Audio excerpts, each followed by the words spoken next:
Could it be? Yes, it could. More Ace Attorney, Floor Reverie. We're here, chat, to continue more Ace Attorney. Not Ace Attorney, Attorney at Law, Ace Attorney Phoenix Wright, but in this case it's Ace Attorney Floor Reverie because I am the lawyer here, not Phoenix. Phoenix is just a guy who plays at being a detective alongside being a lawyer, and we're the ones who actually have to make the choices here. We are like we're like Ratatouille on the top of his head. We're telling him what to do, how to do it. The reason why he has spiky hair is because we connect to his antenna, his hair antenna, and we tell him what to do. We are a third-person entity in this game. Previously on Ace Attorney, well, why don't I bring up the notes or the previous episode of this game. In the previous episode of Ace Attorney, chat, rise from the ashes. We had a case involving two sisters, similar to Maya and Mia Fey, and like respectively, Emma and Lana Skye. Lana has been suspected of killing a 36-year-old detective called Bruce Goodman. She has owned up to the crime, confessing to the murder, which has made Emma very unhappy. A kind of novel scientist who wishes to go into forensics once she finishes school. Lana Skye herself is the chief district prosecutor, and under her is Miles Edgeworth. In investigating the crime, we met some other colourful characters, as usual, in Jake Marshall, a cowboy-esque marshal man who is a regular officer assigned to the parking lot. Apparently, he lost his detective role 2 years ago. Alongside that, we also had Angel Starr, a lunch lady who imports food from the Far East and hates prosecutors for some reason. She is the witness. She is the one who saw Lana kill Bruce Goodman with a single knife stab in the stomach, within none other than Miles Edgeworth's car. This occurred at 5:15 p.m. within the parking lot, apparently. But I don't know if that's true. I have a feeling that old Bruce Goodman was killed prior to being found in the parking lot, and his body was moved there, and that's what Angel Starr actually saw. Maybe Lana was the one who uncovered the body? Maybe? I don't know. I guess one other part of this is the fact that the murder weapon is Miles's knife, but he was at the police station because there was a little festival going on where he got the King of Prosecutors award, which seems to be more so a joke than an actual celebration of him, because over the last bit of time he has started to have like unkind rumors being spread about him and his dealings with the previous case we did, Turnabout Goodbyes, and also all the forgery he's done to win cases. There is something going on. There was a court case 2 years ago that seems to involve a bunch of people, or at least something happened with a lot of characters 2 years ago. Even Edgeworth was involved in a case 2 years ago with Lana. I think that's everything. Oh, most recently we found out that Lana called Emma right after the murder occurred at 5:18 p.m. We don't know why. We don't know what this means. There's a lot of secrets going on right now that we must uncover as Ace Attorney Phoenix Wright. Now, I'm not going to use controller this time because the controller did not want to work last time. So instead, we're going to focus on not using the controller and just play. Oh, my gavel. I haven't got my gavel out. Shit. Give me a second, chat.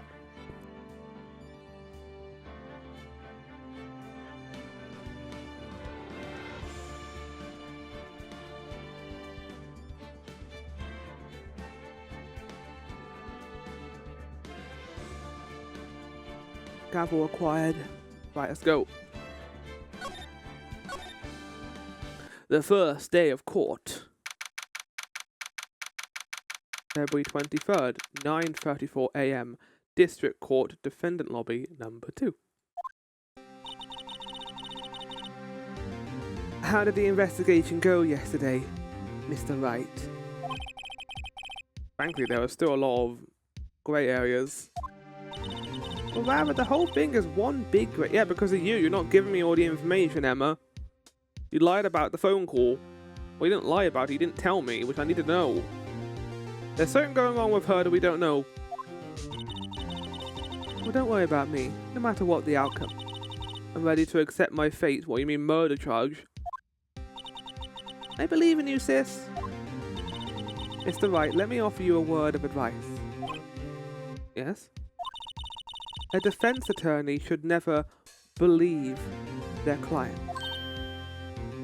I like that. It's true. Like, even if they appear to be a good person, you still need to have the knowledge that they are probably lying about it, or they are hiding information. You can't wholly believe in your client's innocence, but also contrary to that, you can't wholly believe in their evilness either. The defendant is called to trial because they are suspected of wrongdoing. Never forget that. Miss Sky, you remind me a lot of Mia. But there is one decisive difference between you and her.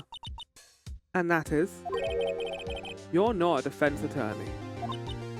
That's not a bad thing necessarily. People need to prosecute, Phoenix. There are still bad people out there that need to be punished. I believe it's almost time for the trial. Good luck, Mr. Wright. Not really a big fan how this game makes persecutors out to be, like, evil.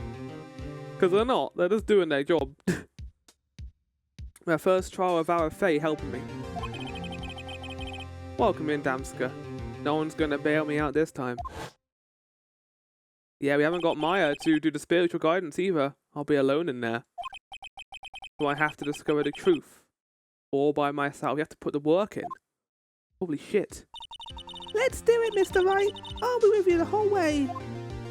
With my glasses that make everything, like, pink-coloured. Any verdict need to be delivered? We'll see. I do have my predictions. I can show you all before we get into this. My prediction of... I think the guy was murdered. The police department stuffed in his car, and then they found his body 30 minutes later at the parking lot, having died of blood loss. I don't think he was killed in the parking lot. I think he was killed at the police station, the police department. Because they wouldn't have framed the crime as blood loss, or the cause of death as blood loss. I forgot where you were last time. Literally, this is our first time in the actual courtroom for this case. Here we go, here we go. Court is now in session for the trial of Miss Lana Sky. I'm back, bitches. Also, you guys can't see anything. For fuck's sake, Flower, you muppet. Yep, I'm aware. Don't worry, chat, I fixed it. The defense is ready, Your Honor. The prosecution has been ready for a while, Your Honor. Edgeworth. Oh, my door is going off, chat. Give me a second. I'll be back in a second. Right, I'm back. There was a delivery. a thing for my flatmate who ordered something very big. I don't know what it is. So I'm curious to find out what it's going to be when they get back from work. Right. Been 2 months. Alright, give me a second to catch my breath, chat.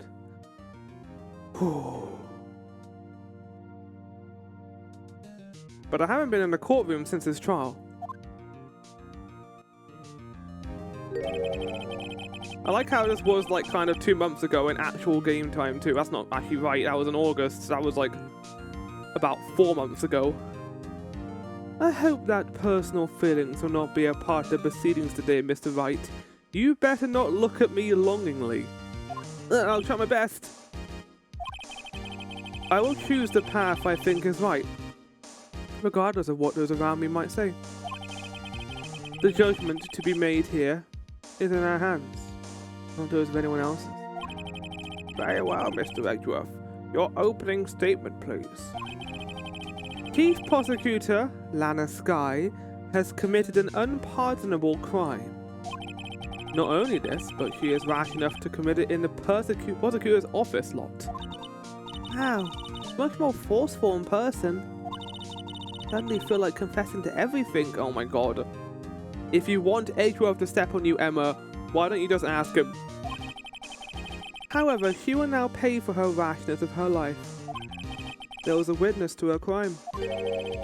A professional witness. Oh, fuck, my gavel was stuck on the curtain, chat, so it made the curtain go in. Give me a second. Stay there. Fuck's sake, curtain, stay behind the fucking monitor. Ugh. There we go. A bit delayed. Well then, call your first witness, Mr. Edgeworth. The prosecution calls its first witness, Miss Angel Starr, to the stand. The cough-up queen? Hope she doesn't cough on me. I hope she does. Haven't I seen you somewhere? You can't just do that. Oh, you actually did order lunch. You ordered the caviar lunch, right? Oh, caviar. I have never eaten caviar before. No, do not suck up to the judge. Oh, the judge is really wolfing it down. He ate it. No. And for you, I have a Fiesta bar. Thanks. Will the witness state her name? I bet this was a fun character for the writers to deal with, because he just constantly have to bring out, or not the writers, the animators. Yeah, they have to read and like make a bunch of meals for her to hold out. I bet that was fun to deal with. Will the witness state her name and profession? Ah, and you, sir? Did you order the fingerprint lunch? What is this? What is this? It is too early for lunch. Your name and profession, please. I like how every single time Edgeworth tries to do this, that he never gets the name and profession immediately. They're all fucking weird and idiots. Rice and sesame seed, I guess? Well, Your Honor, how does it taste? Oh, this is why everyone raves about caviar. It's so tasty, it's also expensive. We talked about caviar before, I feel, on the stream, but like, caviar is really disgusting. It's not tasty, but apparently it's a rich delicacy that only rich people can eat. But like, it's just boiled fish eggs. Nothing crazy. Like, I guess it's hard to manufacture, but I don't really understand like the goodness behind it, the emotion behind having caviar, considering it just feels kind of shit as a rich dish. I feel like a rich dish should be like a rich dish. Rich dish? I feel like a rich... Whoa, I can't say that. I can't say those two words together. Rich disc. Whoa, chat. My brain does not allow those two words to work together. What the fuck is happening right now? Rich dish. Rich dish. Let me try that again. I feel like caviar is not a very good rich dish. It feels like something that they just made to make it rich, because back when it was first discovered, it was quite hard to come by, and first it became a rare commodity. I always thought caviar would taste like pickled tapioca. I don't know what that is. Tapioca. Starch extracted from the cassava root of tropical plants used globally as a gluten-free thickener, flour, or in its popular forms as chewy pearls or... Oh, boba! I know what boba is. AKA boba, yeah. It should have started with boba in the definition. I wouldn't know what they were talking about. What the heck does pickled tapioca taste like? I used to live near the place that made boba, where boba first came from. Name, profession, now! Me? The name is Angel Starr. Don't go forgetting it. I find myself running Lunchland these days. Is that an actual place? Is that what you wanted me to say, Mr. Edgeworth? I like how she's employing similar tactics to, what was her name? From Case 2, Miss April May, where they're both being seduced, where they're both trying to seduce everyone, but they're doing it in different ways. Like Angel was, April was like, look how hot I am, and Angel was like, enjoy lunch. And to be honest, I mean, someone gives me a good lunch, I'll fall for it. She playing a bar girl in Saloon? Maybe. Maybe that's her relation to Jake Marshall. I mean, it kind of makes sense if they're the couple that we heard about, because they're the only two characters that that could be. Very well, witness. Please describe the incident to us. The prosecution will wait. I am not finished eating. Can't eat food during a fucking court case, Judge. Very well, Mr. Edgeworth. As you know, usually call on the police to provide a description of the crime. Your Honor, as Mr. Edgeworth has said to the court, I am a professional. Are you a detective? What exactly does that mean? Until 2 years ago, Okay, another 2 years ago, chat. I feel like I should call this episode 2 years ago, because we keep this 2 years ago keeps getting. It's like the DL6 incident. So Angel Star was also involved. Everyone was there. The fuck was going on 2 years ago? What happened? Hates prosecutors. I'm assuming that's going to be tied to her. Was a special investigator 2 years ago. Yeah, there's definitely motive here for her to hate Lana. Same as Jake Marshall. But what happened? What happened 2 years ago? She was a first-rate homicide detective. Oh. What? Miss Star was a detective? What next? You're going to tell me that other guy isn't a cowboy? I know who you are. Cough up. Cough up, Queen. Angel Star, Your Honor. A long time no see. I need to go. Very well, you may continue the description, miss. But she's no longer a special detective, so she's no longer eligible to describe the crime scene, right? Welcome in, Maelstrom. The game keeps mentioning something that happened 2 years ago, and I'm sitting here right now, and I'm like, what the fuck happened 2 years ago? Because, like, to give you an idea, chat, like, Edgeworth and Lana were both involved in a case 2 years ago. Detective Goodman was also involved in a data transfer that occurred 2 years ago. Jake and Angel Star were involved and no longer are detectives. Did they do something bad that made them lose their position? Their badge? If I might have the court's attention over here. Oh yes, we get a fucking map! Woo! We get a map. How do I turn off the There's a thing to turn off the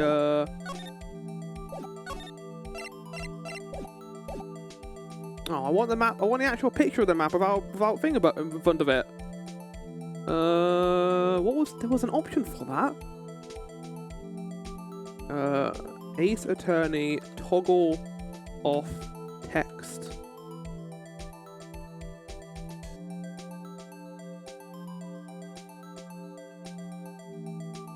The parking lot at the prosecutor's office is divided into 2 blocks. A block is for the prosecutor's office personnel. And B block is for the visitors. Okay, this is going to be important. The chain divider separates the 2 blocks. I suppose that's to keep visitors from taking. Probably the most surprising thing here is there's only 7 parking spots for visitors in the entire building.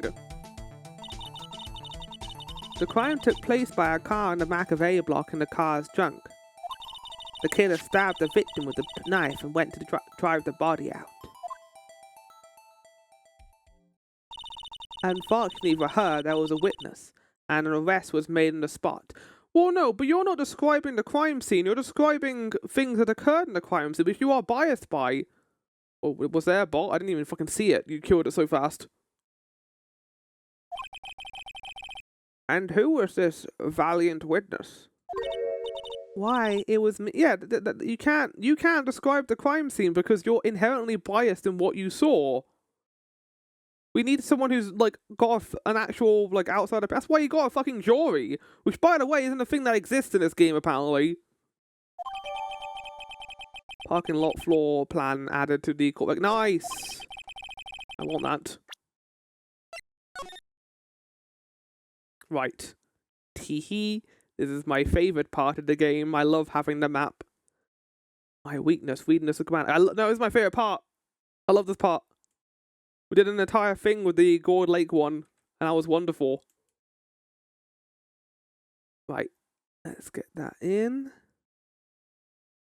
By the way, I just want to congratulate Maelstrom on his wrestling victory last night. He did a good job.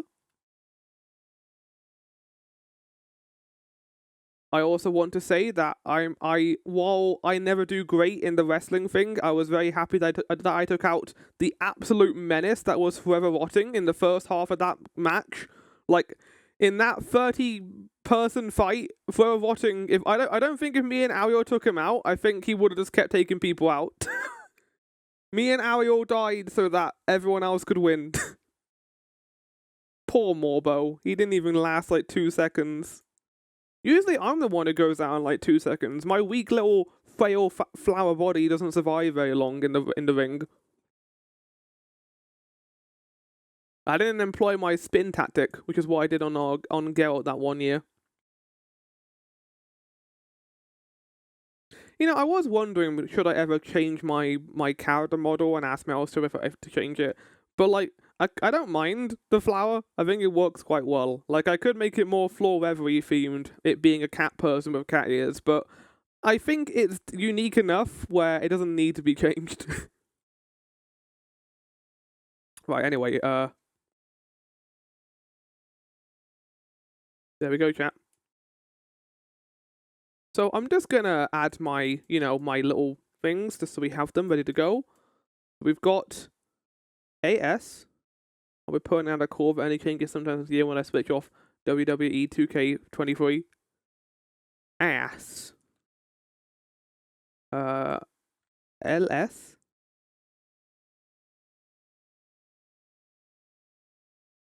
BG. And I assume that Jake Marshall was in the security room at the time. We've got all that. There we go. Bada boom, bada bing. I have a new controller coming today at some point, chat, which I'm looking forward to trying out later tonight. My Xbox controller has stopped working in games, and it's really annoying. So I'm hoping the 8-bit dough I've got will be better for that.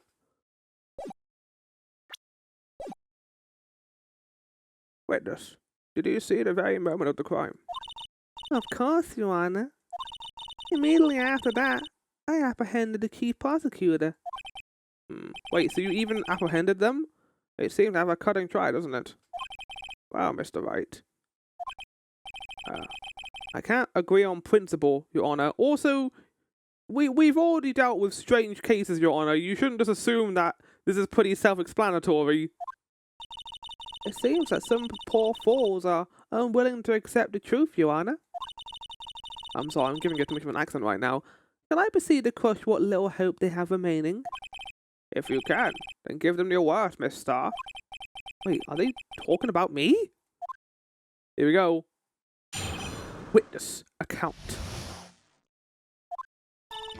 Somehow, I always knew a day like this would come.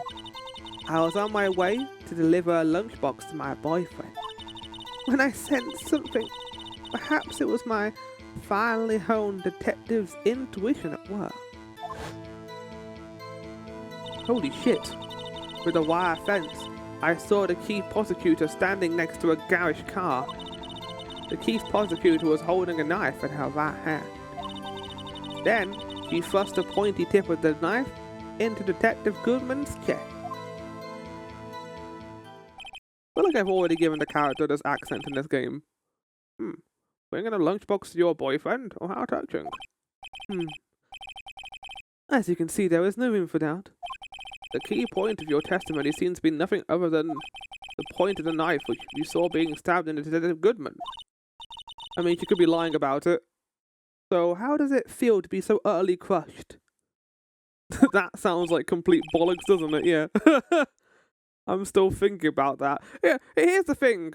Like, I know she's not being questioned here. I know she's not the guilty party, so they don't need to question her lying in the front of the court. But every single one of these first witnesses are always lying about something. They're lying under oath. Merely a flesh wound, Mr. Wright. why are we quoting Monty Python? Very well, Mr. Wright. You may cross-examine the witness. I'll do so. Right. Somehow, I always knew that this would come. What do you mean by that? How did you know? I respect the prosecution's base abhorrence of crime. Yet their methods are ugly and twisted. Twisted methods will always lead to tragedy. The lunch lady's uninformed opinion is duly noted. Given that they are used to erasing inconvenient evidence of their whim, killing off a detective that knew too much is merely an extension of that. Yeah, now you don't like her because now she's mentioning your forgery. Miss Starr, do you have something personal against prosecutors? Oh, I felt that I had my dream job when I became an investigator. And if I hadn't been laid off by those prosecutors over there, I'd still be one. Laid off? Was fired? To me, prosecutors are nothing more than worms. That said, I am a pro, as you know. My testimony is unbiased and flawless. Well, I don't think it is. Whatever occurred 2 years ago that made you lose your position is obviously something that has you biased in this case. I feel like we should bring that up. Very well. You may continue, Miss Starr. Bullshit. Welcome in, Gibbs.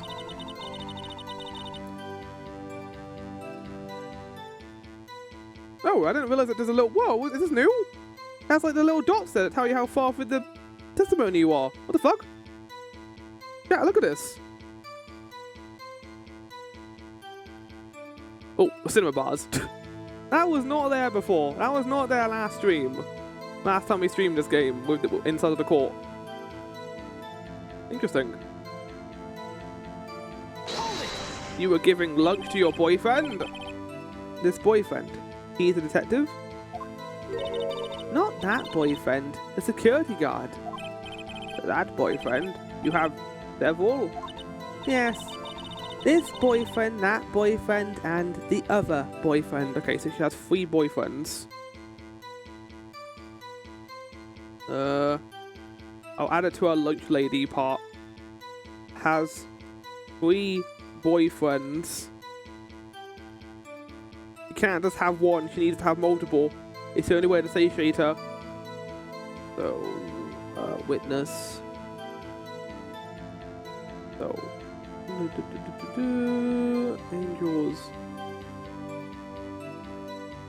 Angel's boyfriend. One of Angel's boyfriends. I should write down.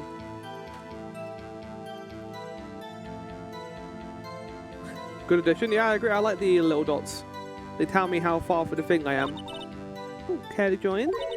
The yet another boyfriend position is still open for applicants. I'll stick with the lunches, thanks. I also don't want to get kicked out of the court for, I don't know, whatever that would be. Note to self, the coach had to think before, I mean, yeah. Security guard room is in the lot, in A block. It's up on the 2nd level, so you can see everything from there. That'll be the room with the security sign. Incidentally, did you bring your lunchboxes by car? Oh, since I'm a visitor now, I parked in B block. So, he was in B block when she witnessed the crime? Huh. She would, well, from that angle, she would have still saw... So, if we're going back to this graphic, even with the bars in the way, she would have still seen the crime. The car wouldn't have blocked that. Or the fence would have blocked that, and the car wouldn't have blocked it. She could have seen the stabbing occur. So she definitely saw Lana's face, so that's not evidence. And I sensed something. Perhaps it was my finely honed detective's intuition at work. You sensed something? Oh, hold on. I know. I'm sorting it out. There you go, chat. So you're saying you had a premonition of the murder? It felt like... How would you say it? Oh, yes. It was like the feeling you get when you view a pumpkin chock full of seeds. What? I have no idea what that means. Speaking of a detective's intuition, wasn't the victim Mr. Bruce Goodman also a detective? Yes, well, he was like a young cheese. What? A pale white cheese, not yet tangy of experience on the streets. A greenhorn. Okay, hold on. Transferring a greenhorn detective. He's 36 though, so I don't know how experienced he is, but being 36 means he must have some experience. A greenhorn. It feels like a metaphor or an analogy that I would make. Oh, it's a metaphor, not an analogy. It feels like a metaphor that I would make. Something that is so like out of left field that the person who you said it to is going to be like, what the fuck are you saying? Yeah, with the odour of an old cheese to match, everyone here is insane. In any case, there, in a lot, I felt something stirring in the back of my mind. Through the wire fence, I saw the chief prosecutor. Yeah, that aligns with her being in the visitors area.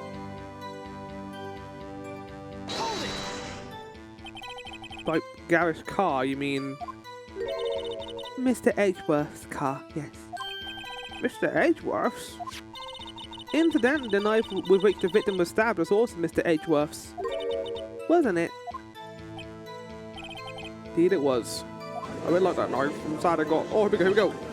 No! It did the overview shot. I thought he was going to slam his gavel down. God, I'll do it anyway. Order in court. Stop blaming Edgeworth for everything. Yeah, well, we also know she doesn't like prosecutors, so she doesn't like Edgeworth either. What an odd case this is. And the person you saw, you are sure it was a defendant? Well, I saw her from no further than 30 feet away. I am certain it was her. If she's telling the truth, we're doomed. Well, it might have been her, but we don't know more about it. Let's just do what we can. If we don't have any proof, we can always nitpick. Witness, in your testimony, you clearly say the following. Prosecutors are nothing more than worms. Ergo, you are a biased witness. There we go. Well, you might want to keep those silly opinions to yourself in the future, rookie. Huh? Rookie? Unless you're willing to risk the consequences of doubting me. What? I'll fire like a fritter, crispy on the outside, chewy on the inside. That was inspiring. I believe I've heard that tagline elsewhere. You could cry plagiarism. I'm relegated to the lowly position of lunch lady, but my instincts are honed. Oh. Why didn't you bring this to the evidence before this? Why have you brought this now? Look at her. Look how happy she is. Only a little bit of blood on my stolen detective's cloak. A photograph? You took this? The moment I witnessed the crime, my reflexes took over and snapped. Took a picture. In fact, one of my lunchboxes is rigged with a camera. What? I suppose that's more exciting than just having it around your neck. Witness? Why am I only seeing this photograph just now? Poor Edgeworth. He always gets the evidence after the fact, and they never say their name and profession during the actual introduction. You think I'd show it to you, a prosecutor? Think again. My boyfriend works in the photography division of the criminal affairs. Of course he does. Wow. This is most certainly the defendant. The moment of the crime is photographed by Angel Star. Uh-oh. That is unmistakably Lana Sky. But there's a couple of key things to note here. One, she isn't actively killing anyone. And two, we don't know where that blood comes from. So it could have been her after the fact, before the fact. It could have been taken at any point. We don't know. There's no information outside the actual photo itself. So, what was the defendant doing at the time? Well, the chief prosecutor was holding a knife in her right hand. Tell me more about this knife that the suspect was carrying. Well, I'd say the blade was about 4 inches long. Let's check the notes. Killed with a 4.5-inch knife. It's longer than what she said. No, that's not a big enough difference to be an actual problem, I think, here in the testimony. Is that right, Mr. Edgeworth? It is your knife after all. Yeah, that's about right. Prosecutors are, by nature, well versed in the location of a man's vital organs. I'm sure it was easier than boiling an egg for my egg salad surprise set. You can't testify as to her ability to kill an egg. I mean a person. Or perhaps a chicken salad set would have been a better metaphor. The defendant was holding a knife. What then? Then she thrust the pointy tight tip of the knife into Detective Goodman's chest. Tell the court why he didn't try to stop this crime. That is a good point. That is a good point, Phoenix. You did see her raise the knife to strike, no? The defense has a point. Just thought the knife had a point. Unfortunately, by the time I realized what was going on, it was already too late. Too late? Too late?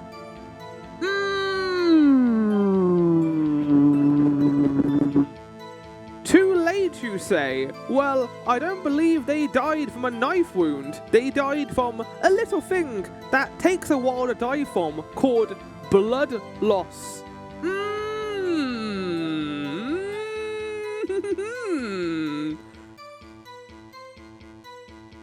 I don't think it took you 90 minutes to get into that area.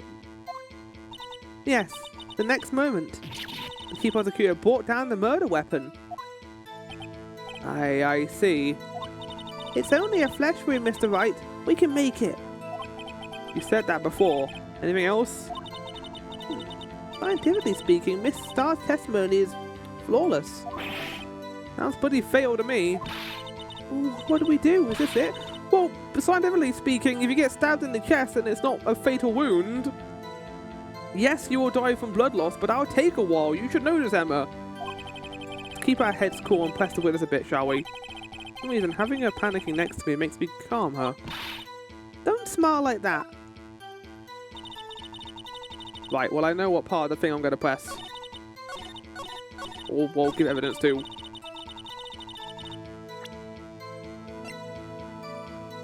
Death due to a loss of blood.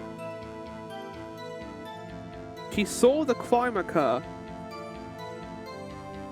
It has to be this. Objection! Is that?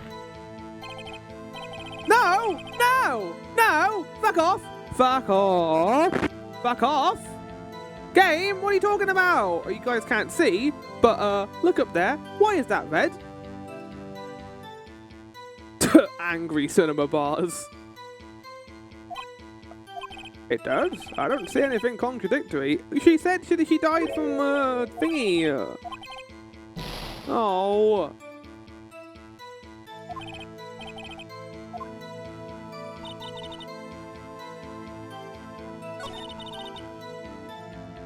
Wait, so which part do I press?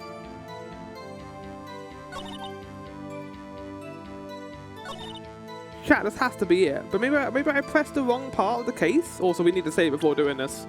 Just in case. I forgot that was a feature.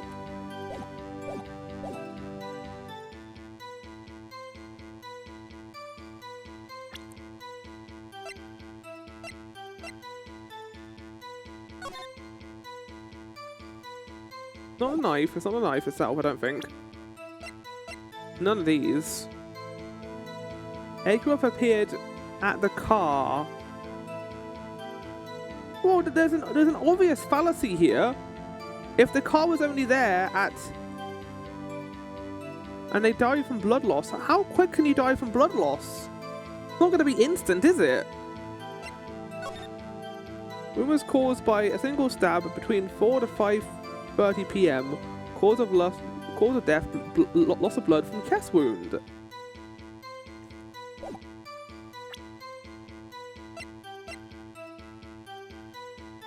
Pretty quick, depending where. I guess like he was stabbed in a place where the death could have been quick. But in this instance, like the key point of information here, I feel, is the fact that she witnessed the murder occur and didn't do anything about it after the stabbing occurred. The stabbing isn't what killed Bruce Goodman. It was the blood loss afterwards. Chest wound suggests it could have been around an artery. I guess. There's something else here I need to pick up on. Shit. Well, I don't know. I was so focused on that one point, I didn't think about anything else.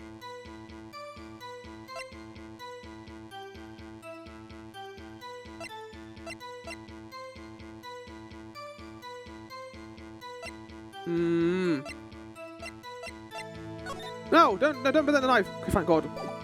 I'll just say you guys have excited and overthought this a bit. Oh. I hate when that happens. It always happens. Holding a knife in her right hand. Then she thrust the pointy tip of the knife into Detective Goodman's chest. There was a glaring contradiction in your evidence. Through the wire fence, I saw the key prosecutor standing next to a garage car. So it was my finely honed in when I sensed something on my way to deliver a lunchbox to my boyfriend. Somehow I always knew a day like this would come.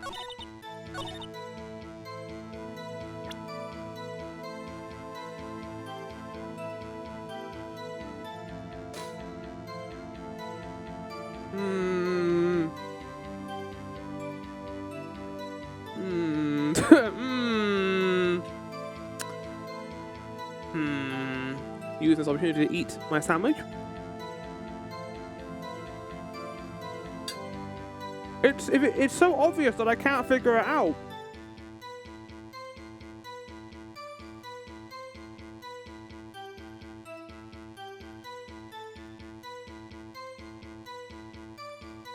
You even said it at one point? No, I didn't. Don't be silly. I never said it.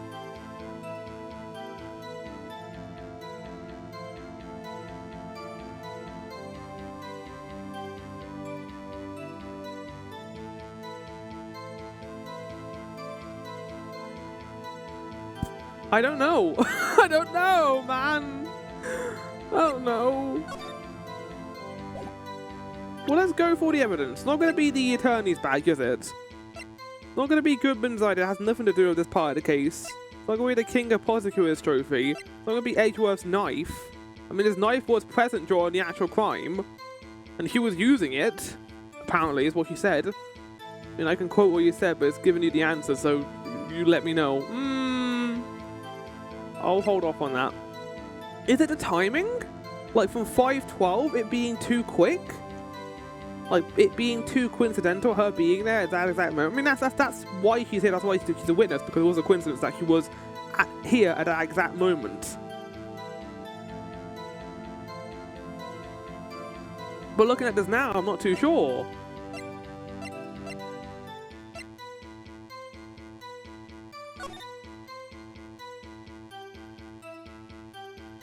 I mean, she took a picture of her here, and she was using her right hand, but she could have put the knife back in her coat pocket.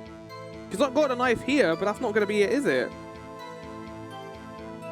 Also, we have 3 minutes of ads chat, so I'll just sit here and look at this picture for the next 3 minutes.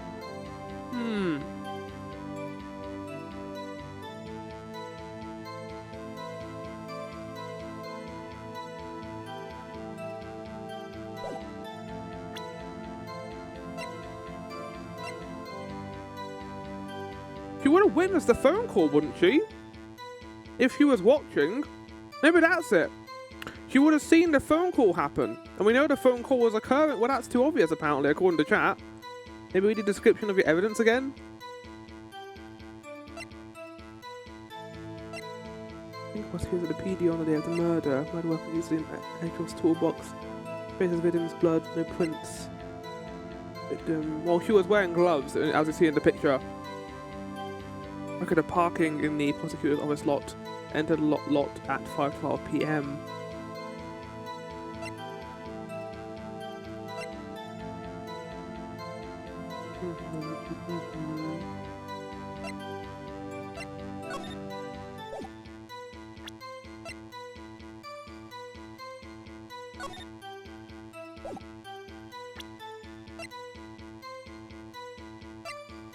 Parking lot with Edgeworth's car.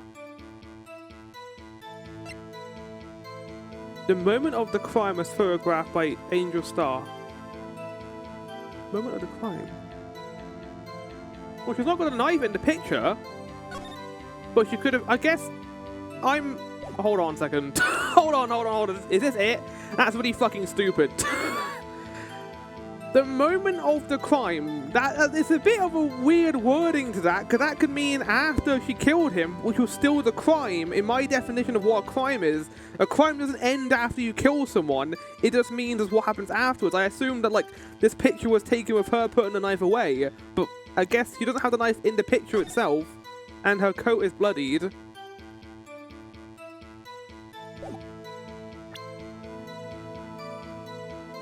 Is that it? That's really stupid if that's it. I don't like that.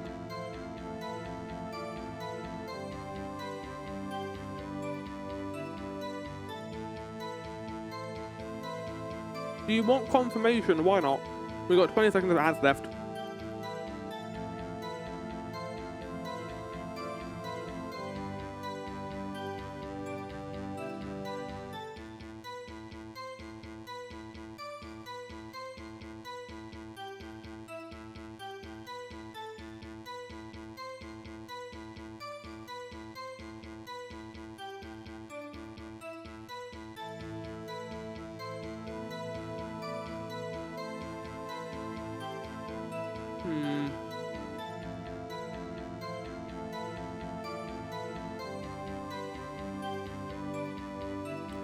He is specifically talking about the knife and even presents it as evidence. He has certain detective skills because the photo with no knife in it seems sus. Interesting enough, he didn't present the photo until I pressed her for it. And then he did some, like, fucking persuasion on the judge so he wouldn't even look at it. I think it is literally just that. He just lies about it. Okay, hold on then.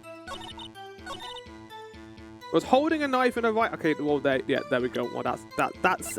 I thought it was going to be a lot more complicated than that. Like the right hand comment would like be a photo we would find before of Lana showing if she was left-handed, but it's literally just this, I think. Objection! Yeah, there we go.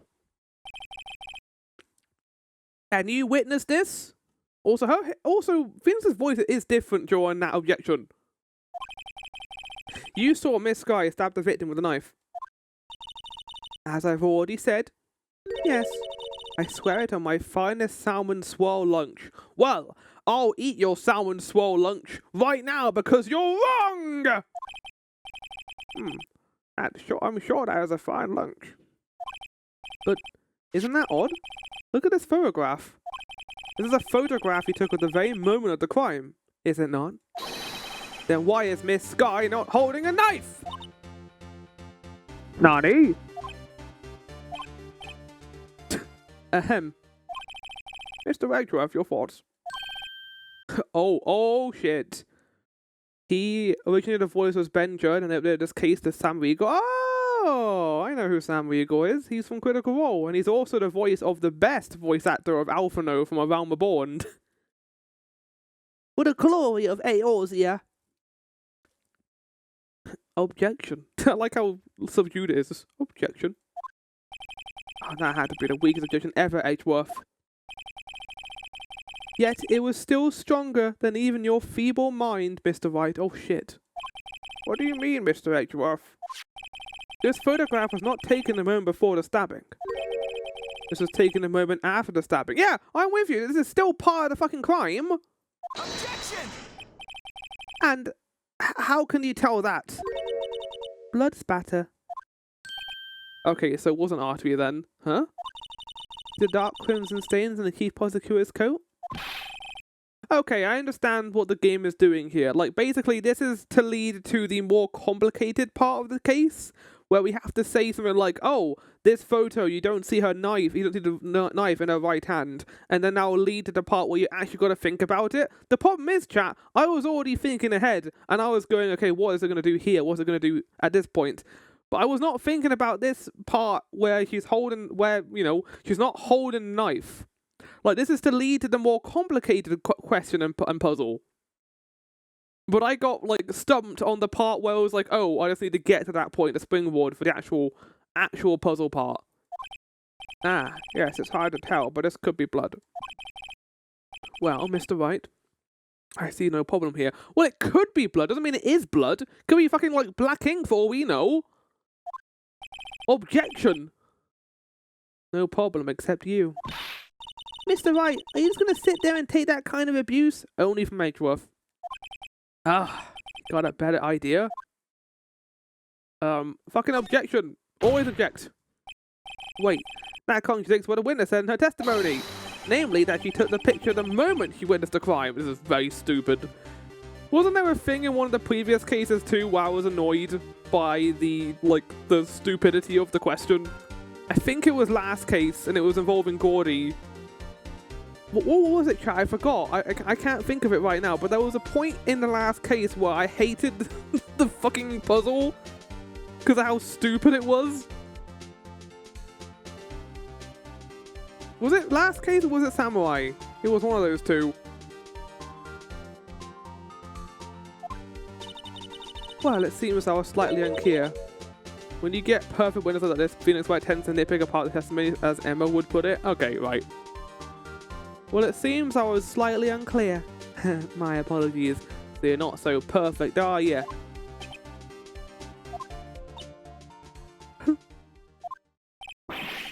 That's it. If you run out of lunch, you order seconds. Problem solved.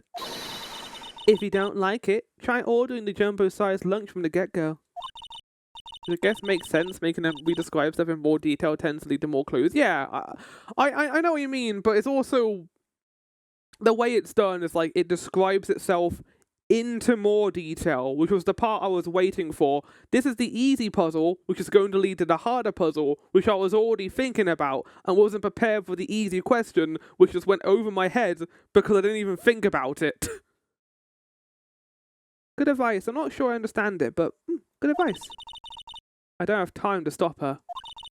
Prosecutor Sky was cold, calculating, like a robot, but also a very angry robot. Look at how angry her face is.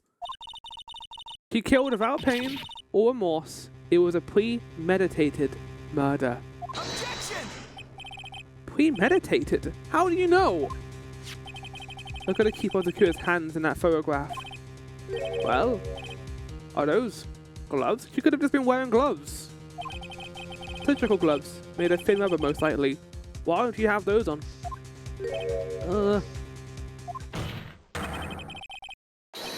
Whoa! Oh, Edgeworth! Yeah, I didn't expect you to be that. Was a jump scare. Well, here's the thing, like, it does look suspicious, I will say. It does look very suspicious that she had the gloves on.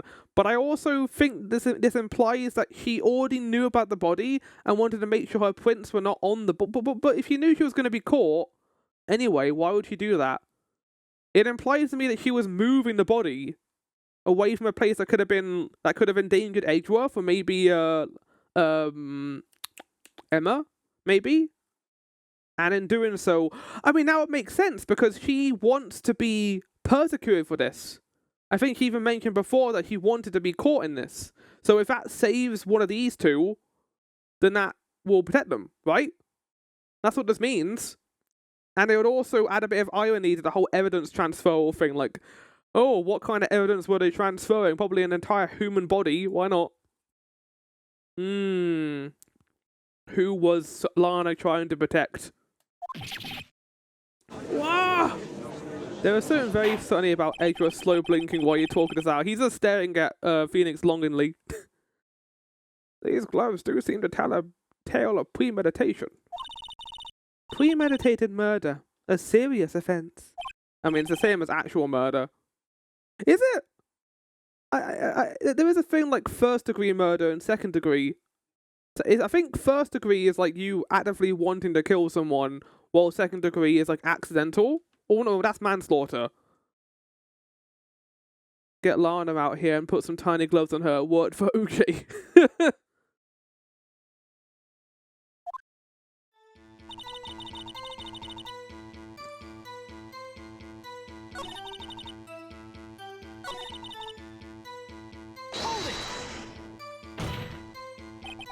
What if she was just in the habit of wearing gloves? Yeah, surgical gloves. Like driving. Those aren't driving gloves. I mean, even I can say those aren't driving gloves. Also, does she ride a motorbike? I don't think you need gloves unless you're driving a bike. Objection! The gloves were omitted as evidence when the defendant was arrested. They are rubber gloves, the kind used for autopsies. In other words, when the chief prosecutor came to the crime scene, he came to do murder. It's the only possible conclusion one can make. Everything was planned. It was a premeditated crime. Ah! Impressive.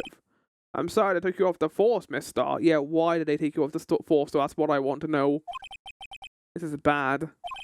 He's got them thinking this is all planned. You can prove this claim the trial's already over. Gotta think of a way to show that it wasn't premeditated. It's only a flesh wound, Mr. Wright, you keep saying that. We can make it. Said that before. Anything else? Scientifically speaking, Miss Starr's testimony is... You said this before as well. What do we do? Is this it? Is this the guilty? Let's just keep our heads cool and press the witness a bit, shall we?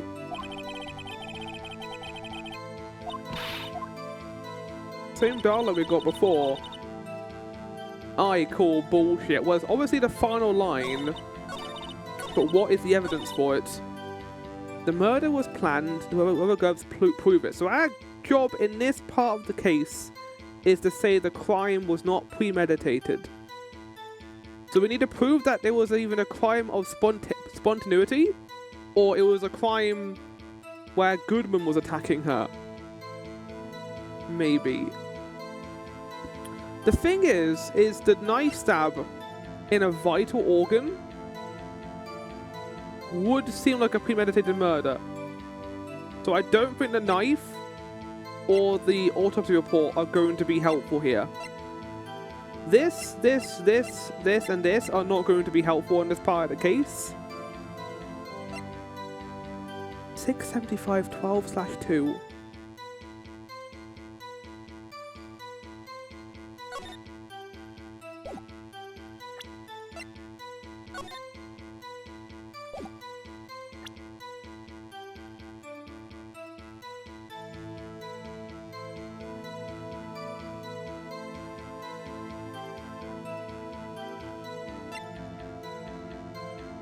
We could present the call.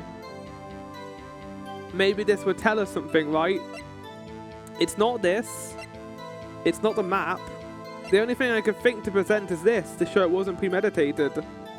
What did they say to each other on the other line? What was the call? This would tell us. Because it's after the fact. But the issue there is it might also be incriminating. We don't know. Because part of this game, chat, part of the puzzles in this game is not necessarily just finding like an issue with what she said, but getting more information out of her. And in that sense, it's good to work out what the intent is of this particular part of the case. It's not always going to be looking for errors. In this case, we need to prove, not an error, but the fact that Lana was not involved, did not want to kill him. There wasn't a premeditated murder, it was something else. And in that case, the only thing I could think that would make sense here would be her conversation with Emma after the fact. There's nothing else here that kind of proves that. Everything else here would maybe suggest that something else is going on, but it's not concrete evidence. While this might be, we don't know until we actually view the voice file. But I'm gonna do it. Objection! Fuck! Oh! No! Penis! Try again. So, let's try that again, shall we? Oh man, this is fucking difficult.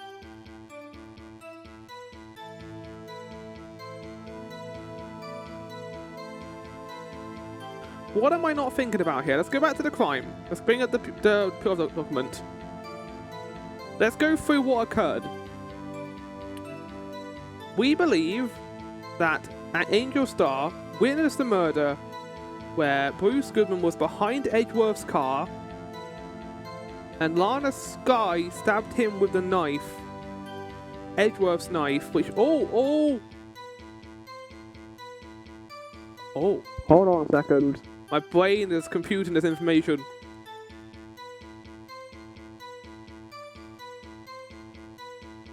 He stabbed him with Edgeworth's knife. Why would he use Edgeworth's knife if it was premeditated? Why wouldn't he just bring her own knife? Unless he was trying to incriminate Edgeworth, well, he wasn't even there. He has an alibi. He was at the police department.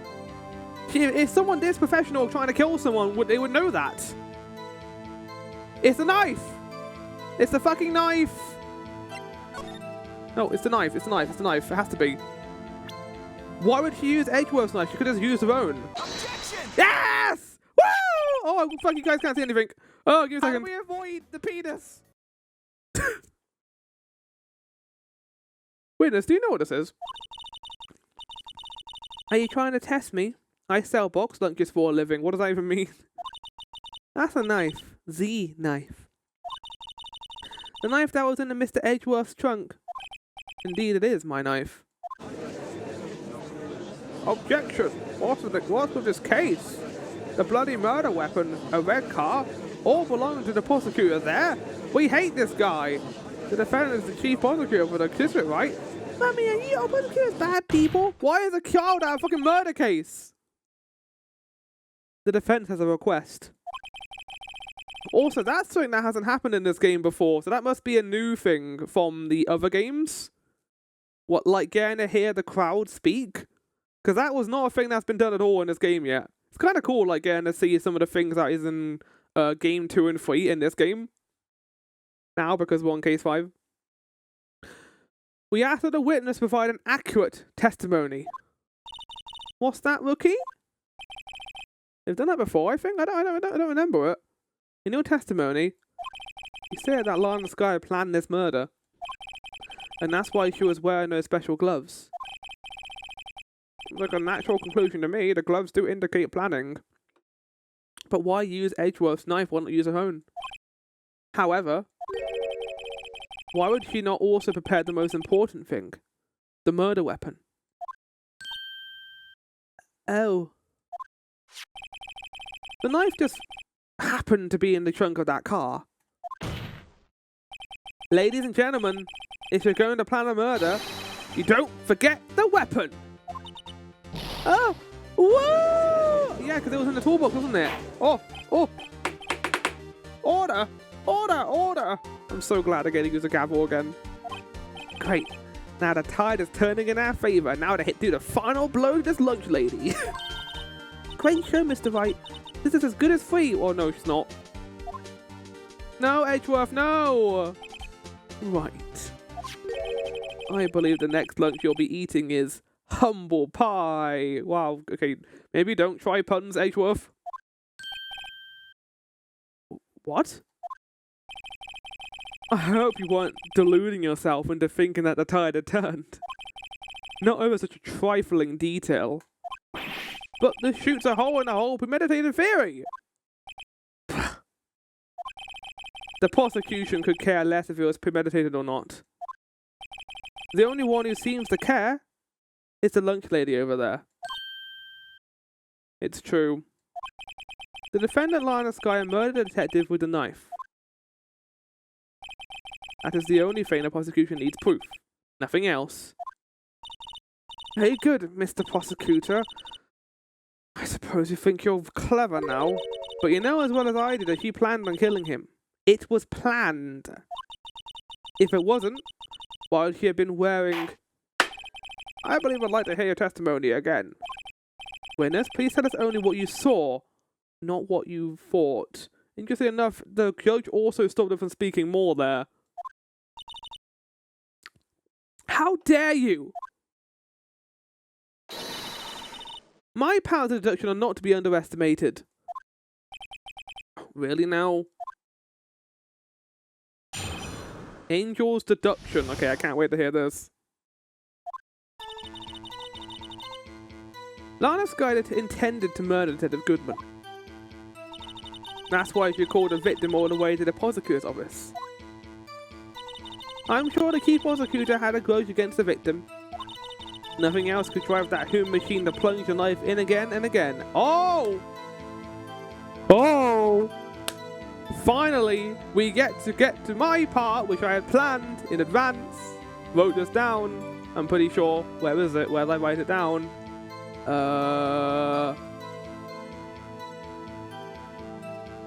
Crime took place.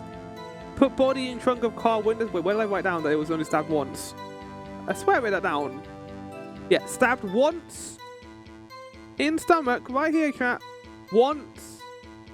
In stomach. Not perfect anymore. No, we're chipping away. I think this is meant to be purposely easy, maybe, because of, like, she's now falling apart. Oh, that was short, too. The victim was summoned from the police department to the prosecutor's office. Does sound a lot like premeditation, doesn't it? If I ordered a pizza, does that mean I'm planning to kill the delivery boy? I mean, you don't know who's going to come. In any case, the defense may now cross-examine a witness. Angel's deduction. Well, I already know what I need to do here, so just give me a second. Go there. And go here, and then present this. Enjoy. Have fun. You fuck. That was the easiest one so far. You say he stabbed him again and again, but you couldn't have witnessed that. Are you testing me? Then I'll test you. With my moss surprise. No, I'm good. I don't even know how that's going to taste. I'm afraid the moss is growing under our feet as we wait, mister. Oh! Oh, Edgeworth! Holy shit, Edgeworth! That was actually the coolest thing you said all day! What the fuck? What do you mean?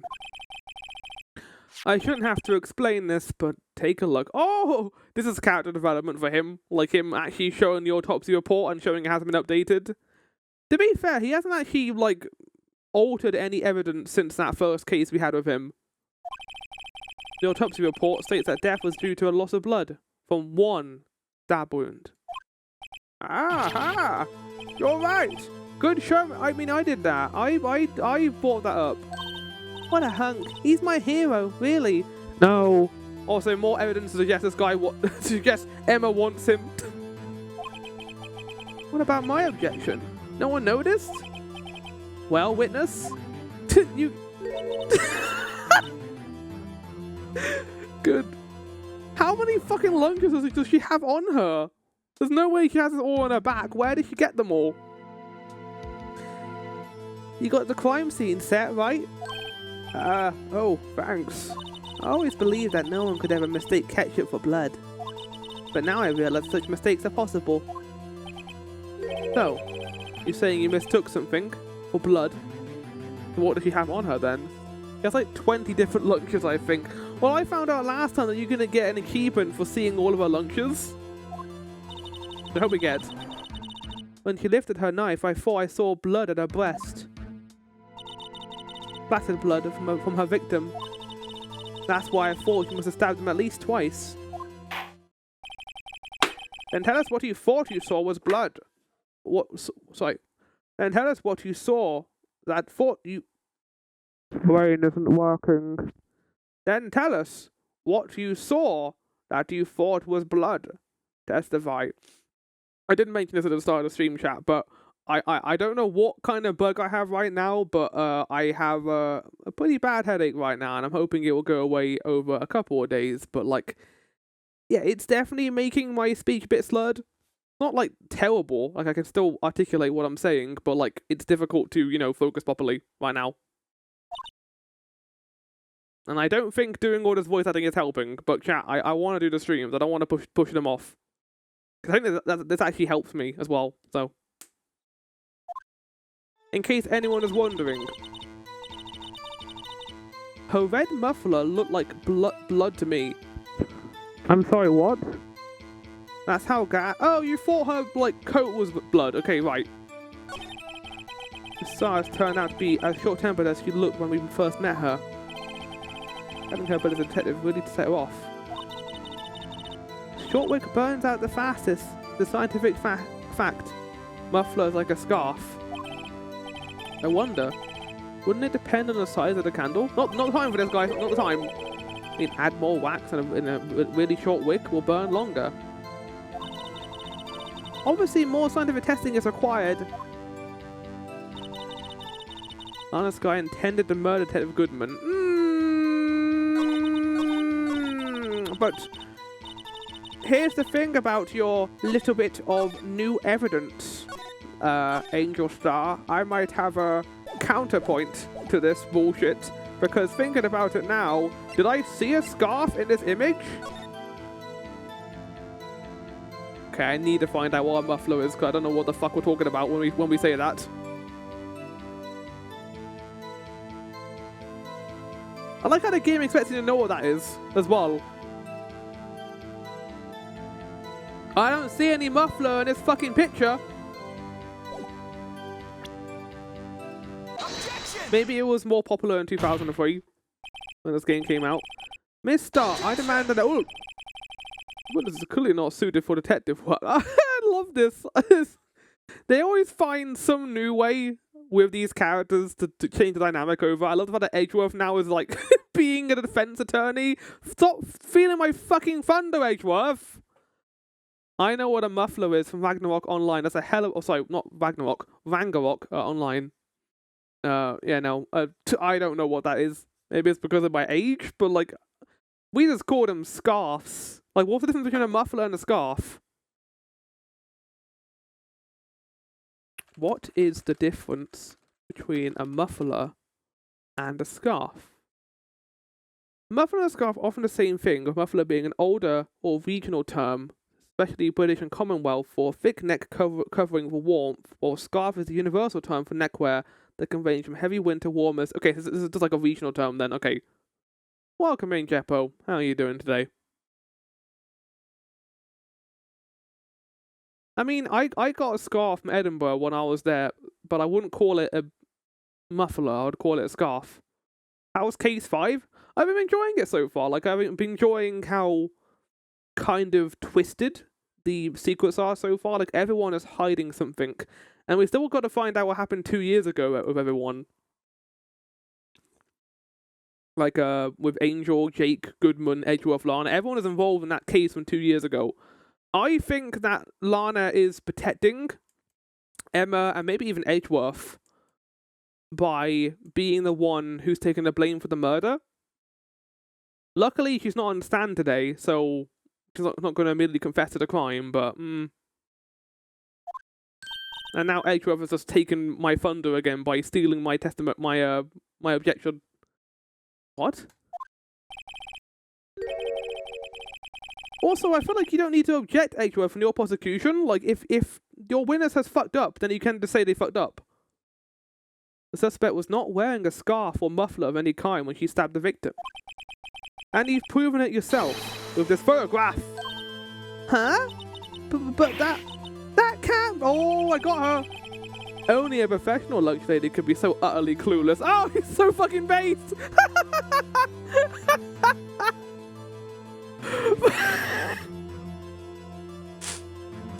I want to screen cap this. It's the best line ever. Hold on, I'm going to activate my own fatal flame. Give me a second. There we go. There we go. I'll have that. Hitting her with the lunch lady shade. I know a lot of nice lunch ladies. This is bullshit, Edgeworth. You suck. I think he's taking her hatred of prosecutors to heart. Yeah. And he's enjoying getting to destroy her. And I think that also makes Edgeworth more likable as well, that we get to see him, like, you know, defend us a little bit. Congratulations. Perhaps he finally found a... That's honestly one of the things I quite like about this game, and one of the things I've been surprised by. I know I said that, like, I thought these games were going to be separate stories for each of the cases, and just be, like, fun little gimmicks, but the continuing story, and also the character arcs that everyone gets... Like, Edgeworth has gone through a character arc of not being as, like, shady and almost a rival to us, and he's actually grown as a character. I'm wondering how Game 2 and 3 are going to continue that, or if this is going to be like, no, he's your rival again. I mean, depending on how well they write that, I don't mind what they do, but like, I kind of like the fact that he's still against us, but he's also kind of on our side here. Like, maybe the next 2 games he's not going to be our rival, but I don't know, we'll see. I'm curious to see what they do with this character, considering I've enjoyed it so far, and how, like, things have changed between the cases. It's kind of a continuous story. Perhaps you finally found your true calling in life. Harsh words, but good. In the end, Mr. Edgeworth prevails. What's my objection? Chopped liver? But it was a scarf. No, not that, but something red, really. Well now, where are we? Where were we? The winners has given us an entertaining interlude, but back to business. Without spoiling anything, I'll just say the character keeps growing as the games go on. They don't just reset. That's why I'm really looking forward to seeing that then.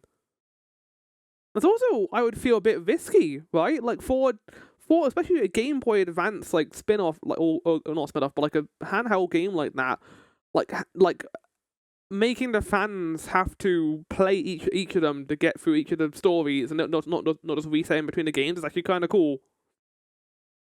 I mean, I think the risk paid off because people like these games a lot, so... What? Oh, I'm never ready for the gavel, fucking hell! Very well. Let us continue your testimony, and no more of that bullshit. Unless you give me a nice lunch.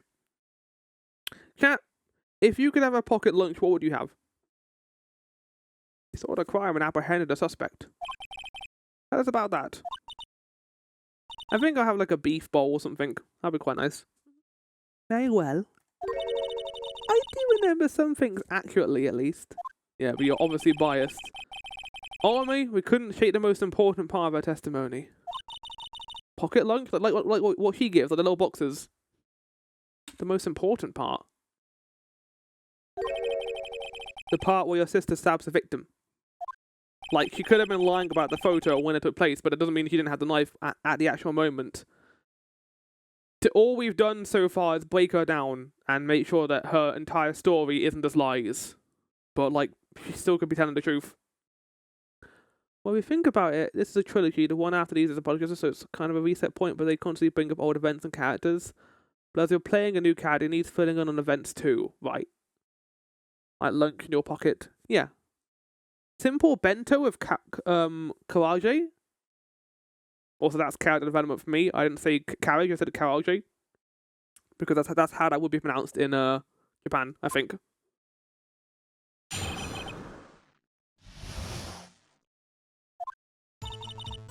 After the murder, suspect attempted to run behind a partition off to her side. Oh, okay, we're getting more information. Quickly caught her, explained her rights to her, and arrested her on the spot. Ah, yes. When I arrested her, she mentioned the muffler. That's what had me confused in my earlier test. But what? You just mentioned a random scarf? The chief prosecutor made to escape, but against Angel Star, resistance is futile. Yeah, you can't use that anymore after all the bullshit you've been doing just the last, like, hour. You are quite determined about the scarf, aren't you? I strap like a snake and bite like a cobra. That's me, Angel Star. That wasn't a very good metaphor. First of all, a cobra is a kind of snake. Don't bother me with details unless you want to get bitten. No thanks. Note to self, Mr. Wright is weak against poisonous snake bites. You've really been helpful right now, Emma. Chief Prosecutor tried to resist, but her efforts were in vain. She knocked my hands aside, kicked over an oil drum. An oil drum? Hard to imagine. But it wasn't oil though, it was water. Well, I guess it's called an oil drum. Oh, she's beautiful, but deadly. A predator, this one. A leopard woman. Wow. Oh, I don't enjoy having to do an actual vowel.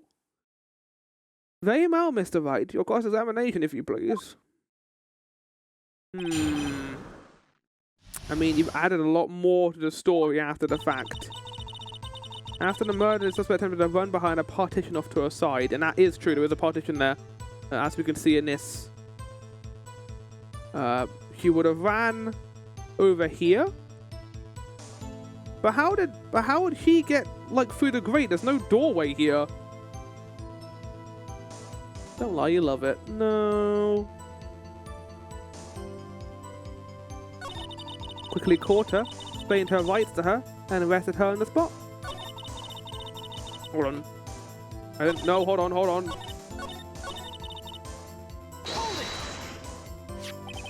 So where's this partition on the floor plan? Oh, she means this wall right next to the car. That's right. There was a wall there, about 6 feet high. She was obviously trying to hide herself while the security place is there. Why would she be hiding herself there? Quite a natural thing for a criminal to do. And what did he do then? Quickly caught her, explained her rights to her, arrested her on the spot. You say quickly. Were you close to the suspect? As I just said, I was only 30 feet away from her the whole time. Well, there was a giant grate in the way. Even if you were 30 feet away from her, they still got to get around that grate. Maybe I should press her for more details. Yeah, I'm going to press her for more details. I'd like to see this on the floor plan just to be safe. The Lunchland car was... Sorry, I thought she was joking. It's actually a Lunchland car? What the fuck? She was a visitor. First, she was parked in B block. So you witnessed the murder from here. Oh, it's doing what I did. So it's actually putting a thing on the map. That would make it about 30 feet from the car, yes? Is that correct, Miss Star? Yes, that's right. But there was a chain link fence right in front of you. I went over it, of course. Oh. Amazing. The Cough-Up Queen... I thought it was like all the way to the ceiling, but I guess it's not. It would have taken her a little time to climb over the fence. So she couldn't have gotten to my sister that fast. Yeah, that fence is about 9 feet high too. Yeah, it wasn't 6 feet high, it was 9 feet high. So how did Miss Sky not get away? Oh, that wasn't enough. Shit.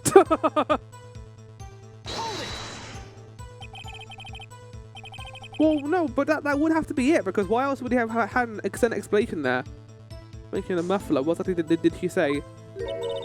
I remember exactly, I would have told you in my testimony. Cheeky. Anyway, all I heard all I heard her say was the word muffler. Just that one word. So, what you heard wasn't a suspect talking to you, but to someone else. Oh yes, the chief prosecutor was talking on her phone. A phone? You can't mean... yes, shall. By phone, do you mean this cell phone? The skirt of the crime scene? Yes, ultimately. Ultimately? My memory... it's like a salmon. Heading upstream, you see. No, the court doesn't see, Miss Star. The chief prosecutor first attempted to use the phone hanging on the wall. On the wall? That's right. Near the car, there was an emergency phone on the wall. Apparently, it was out of order. So she used her cell phone? Indeed, the emergency phone was out of order that day. Good witnessing. Witness. Good job, witness. Good witnessing? Whatever happened to good testifying? You should, of course, add this to your testimony. The things I do to please this rookie defense attorney. Fucking hate you. The word muffler was overheard during a call made to Emma at 5:18. So that's why she mentioned muffler. But why? I saw it all. How she tried to throw on the wall but had to use her cell instead. Do you think you could restate your testimony for the court? Aha! I was going to ask the same thing. I'll only say this one time, so listen closely, rookies.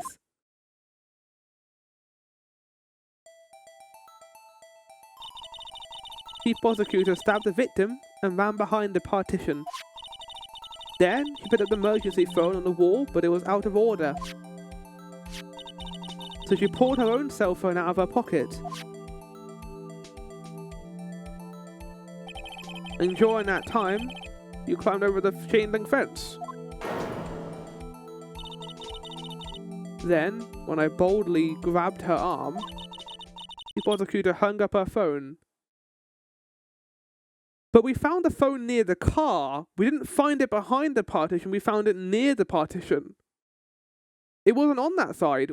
Chat, when we were in the actual scene and looking for evidence, like, she went around here, right, to get to that point. The phone, the cell phone anyway, was on the ground here. It wasn't on this side of the fence, it was on this side of the fence. So if she dropped it when she was apprehended, it would have landed here, but it didn't. It landed here. There's no way it got onto the other side of the partition.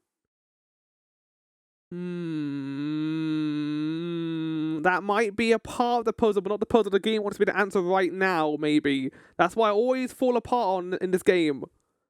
The game wants you to answer something, but it's not the question you want in that moment. And you saw her doing this. What is it, Mr. Wright?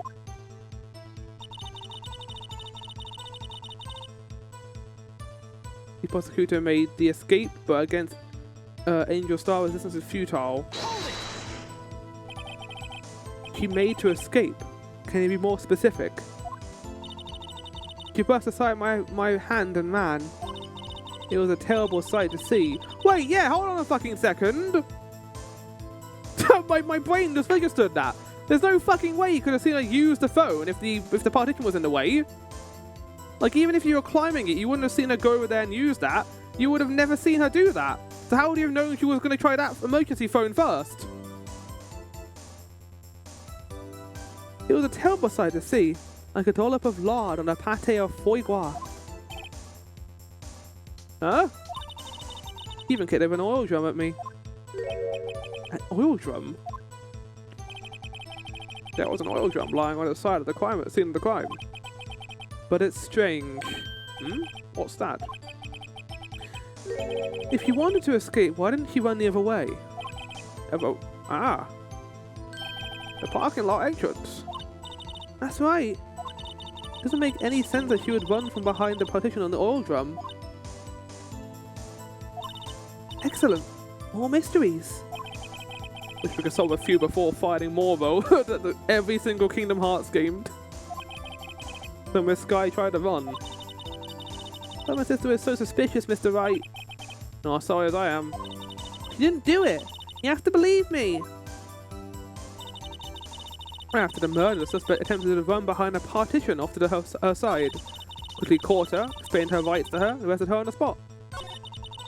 Yes, when I arrested her, she mentioned the muffler. Oh wait, no, I read that before.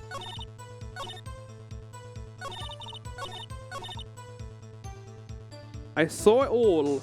How she tried to phone the wall, but had to use her cell instead.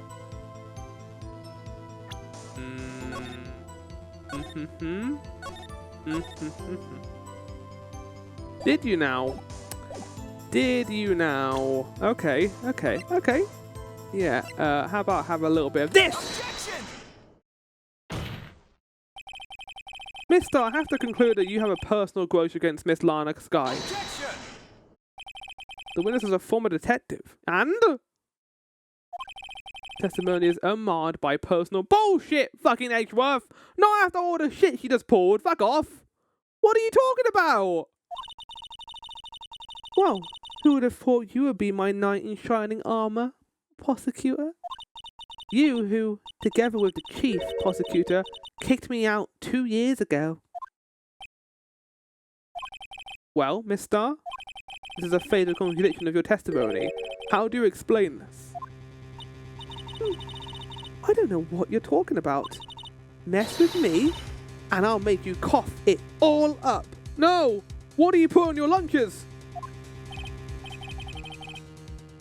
Look at the floor pan. You said you witnessed a crime from this point. However, that's true. You couldn't possibly have seen Miss Sky making that phone call. I believe you see what I'm getting at. That emergency phone was on the back side of this partition. If indeed you were in B block, you couldn't have seen it. Uh oh, here we go. Wah! Holy shit! Objection indeed, order! What is the meaning of this? It's simple, Your Honor. She's not coughing up lunch. She's coughing up lies! Oh. Ugh. Objection! That's quite a claim, Mr. Wright. Perhaps you will allow me a question? No. Don't Edgeworth. Don't make it harder than it needs to be. You're obviously on our side. Tell exactly what lie this witness has to told the court. Here's where the counter-attack begins. I can't afford to get this wrong. Hold on. I know. So we can't afford to get it wrong. Let's save. Okay. Right. The witness lied about what she saw, where she saw it, the order of events. Okay, hold on. Well, now we need to piece together what the actual story is, right?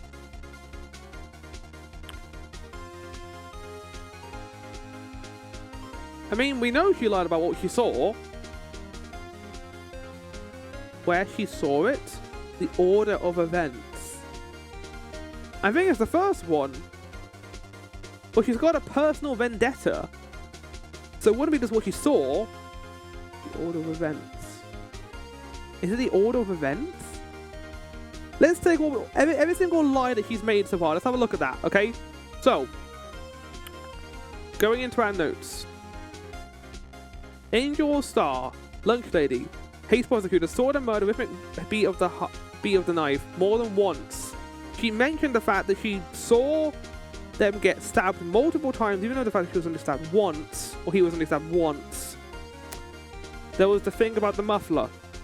There was the thing about climbing over the fence. There was the fact that the picture that she took, she didn't have the knife in the actual picture itself. And that is a series of events. She took a picture, not at the moment of the murder, but at the point when, at some point after the murder had occurred. She knows about certain things that occurred, like the fact that she had a cell phone. She mentioned the emergency telephone despite the fact that it wasn't involved in the case at all. About the partition, about everything that had occurred with the fence that she had apparently climbed. I think it's the order of events. I think that's what she's lying about. Yes! Woo! She lied about the order of events. This guy used the emergency phone before the murder. I see. I hadn't thought of that. That took the wind out of her sail. Or wasn't the emergency phone not working? Hold on. Mr. Wright, I hate to bother you while you're celebrating your victory, but why would anyone use the emergency phone before the murder? Huh? Just when you think he can't sink any lower, he amazes us. I applauded you. Well, you like me when I'm low, Edgeworth.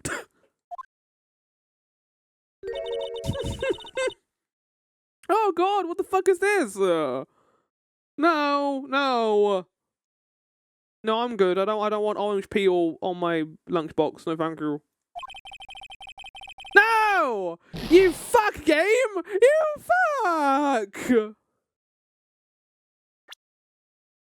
You're mean. I was so excited.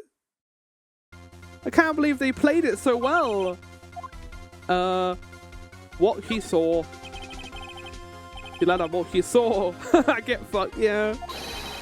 He didn't see Miss Sky using that emergency phone. It does seem hard to... Okay, it's just like literally the most obvious thing, okay. I mean, I think all three of those could have been the right answer there. In a given context. What's the matter, Star? Can't got your lunchbox? No! No! Don't do this to me, Emma! But why would Miss Star lie like that? I don't know, because she's not good.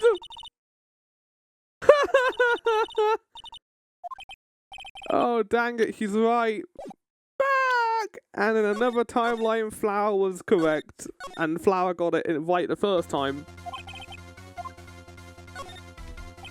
This guy tried to use the emergency phone, but it was out of order. Ah, okay, I'm gonna say this now. Those three prompts sucked, chat. They were so, like, broad in what the answer could have actually meant there. What is significant about this fact? Nothing. Therefore, it would be pointless for Miss Star to lie about it.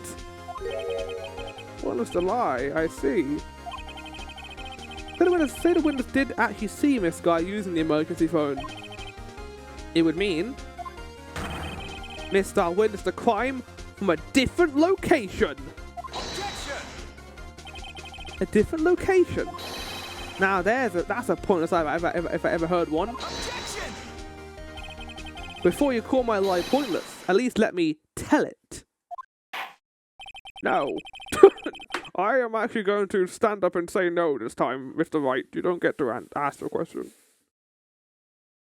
Let me ask a question to our clever wordsmith, Mr. Wright. Just where was the witness when she saw the crime? All the testimony we've heard until now points in one direction. The place from where Miss Star witnessed the crime was here. Hold on a second. Well, here's the thing. How high is the partition? I don't get to fucking see the partition. Shit. Chat, was the partition like all the way up? Well, no, because they make a point to say the security room was high in the sky, so she would have seen over the thing. Let's actually bring out our map on this. So he wasn't involved, so he can die. Bye bye.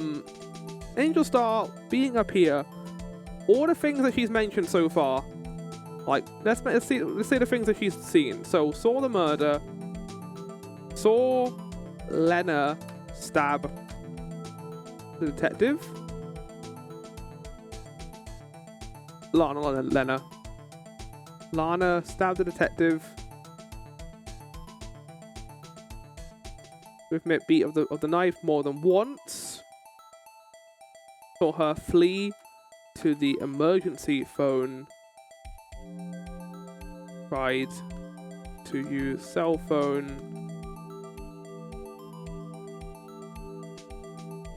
But got caught by Angel.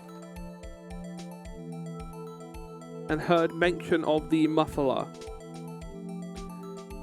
From this position, with the partition being high, but not high enough to not see what was going on over here, the only part of the story that doesn't make any sense is the picture. Because the picture was taken from the angle where, like, it would have to be through the grates. So she wasn't in here, but she was up in the security room. So someone else must have taken the picture. Maybe that was, in fact, Jake Marshall. Maybe Jake Marshall was the one who told Angel the story here, which is why it's from two different perspectives. And that would also make sense why some of her details are incorrect. So I think there was a third player here. But in terms of what the question is asking and where she was in this moment, I do think it was a security room.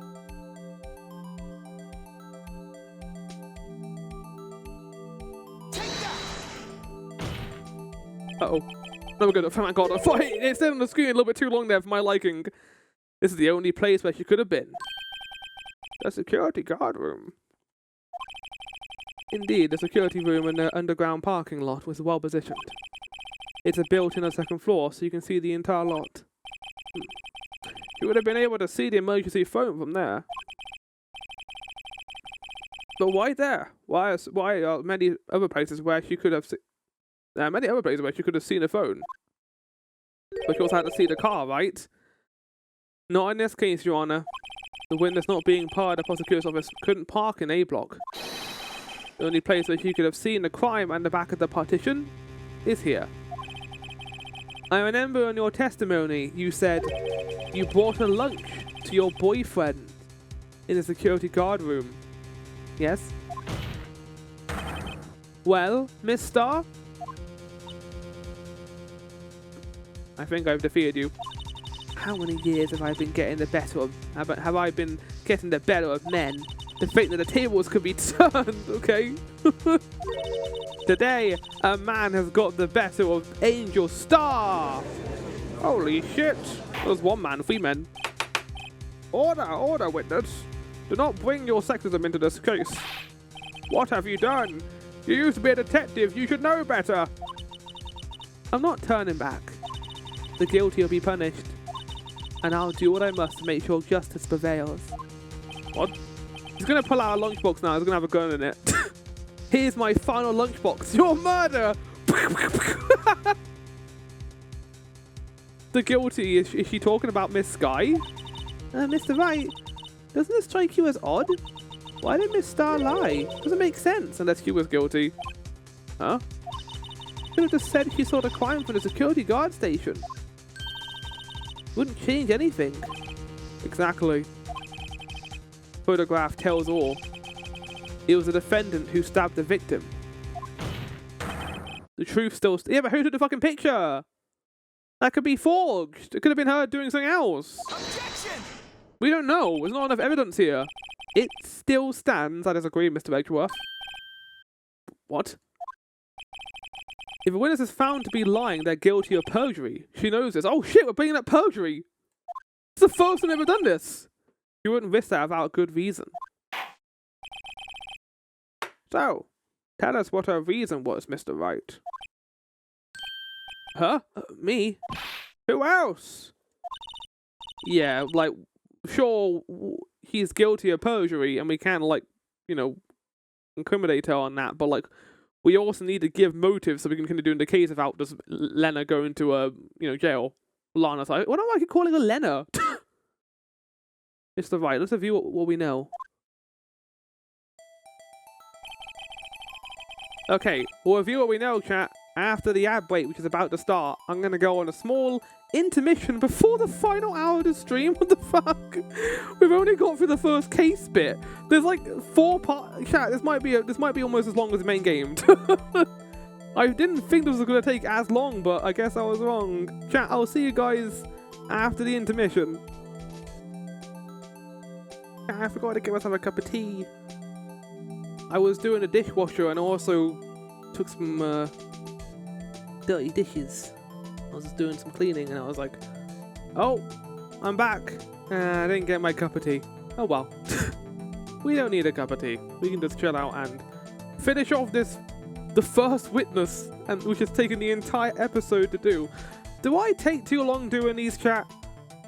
It is a genuine question, because I do wonder if I take too long on these. I mean, I'm enjoying it, so maybe it's not a problem. But she lied and said she saw it from the B block. It must make a vital difference. But what? What would change? Angle of view to the crime, distance to the crime, difference in lighting. Not difference in lighting, it's not distance to the crime, angle of view to the crime. I mean, angle of view, right? Because we can see behind the extension, the partition. Why, the angle at which you saw the crime occur would change. The angle? What do you mean? Well, security guard station is on the 2nd floor, and, you would have sort of had a more 3D view of the crime. And this is important. Why? No! You keep fucking me over, game! Oh, I don't want to get judged by the judge. No, look at that face. He's so disappointed in me for fucking up. I'm sorry. I'm sorry, John Judge. I didn't realise. I'm sorry. I'm so sorry. Well, them be the breaks. Time to get out of here, I suppose. No! Like to reconsider. Let's review what we know. I know what we know. Right. I forgot to say before that choice. So that'll tell me what to do next time. Distance to the crime. Changes the distance between her and the scene of the crime. Objection! Oh. My condolences, Mr. Wright, but one look at the floor plan is quite clear. Distance between the scene of the crime and the guard station is 30 feet. I don't see how that would change what you could see. Objection! Oh! What you saw is no unquestioned. I like how much more confident he is in his opinion when he gets it right. What matters is the time it would take to reach the sign of the crime. Wait, hold on. What matters is the time it would take her to reach the scene of the crime. Wait, what? I didn't think about that. Miss Starr, you witnessed the crime from the security guard station. Now, how long did it take you to go from there to the scene of the crime where you arrested Miss Sky? Go on, answer the question. Well, witness. You. Yes?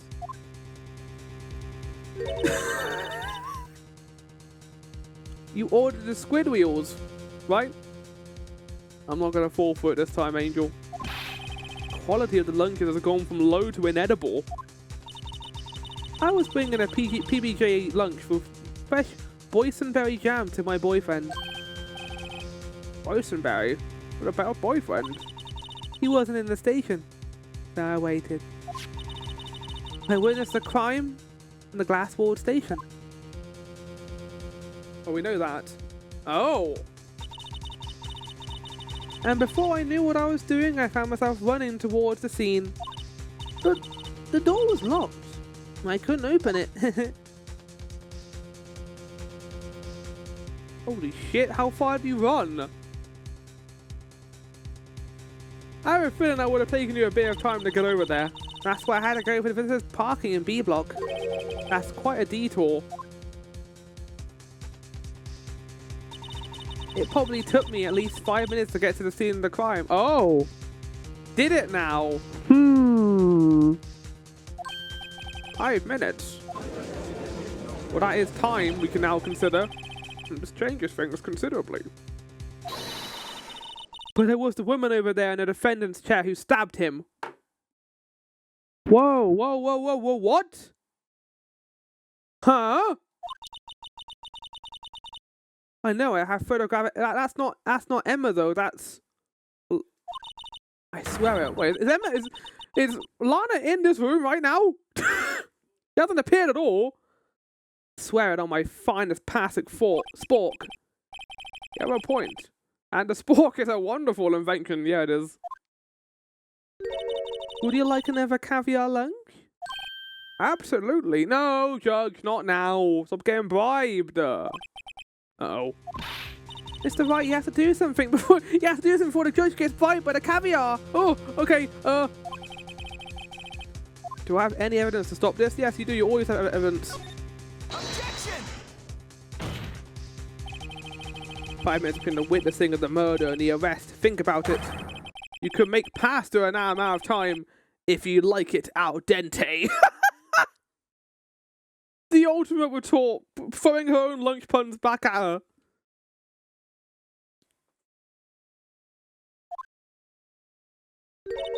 I've got lunchboxes that tie pasta into knots, Rookie.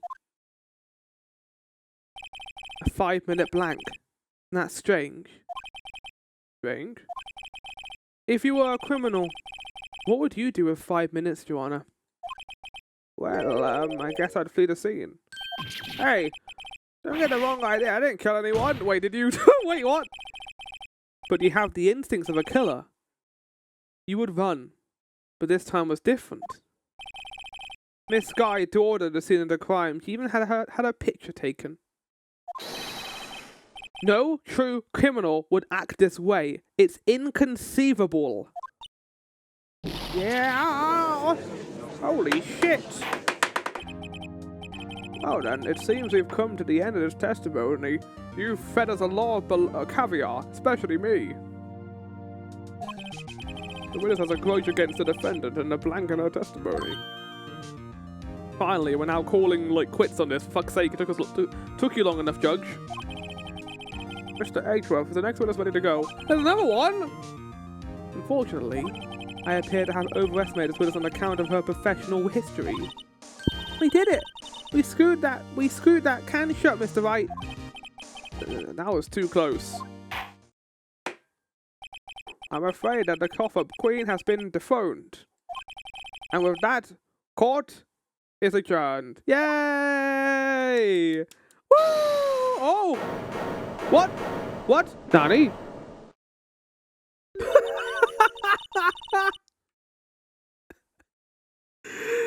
Oh, absolute cinema. Mr. Edgeworth, you ordered the squid wheels, right? That's the one who tried to voice off at me.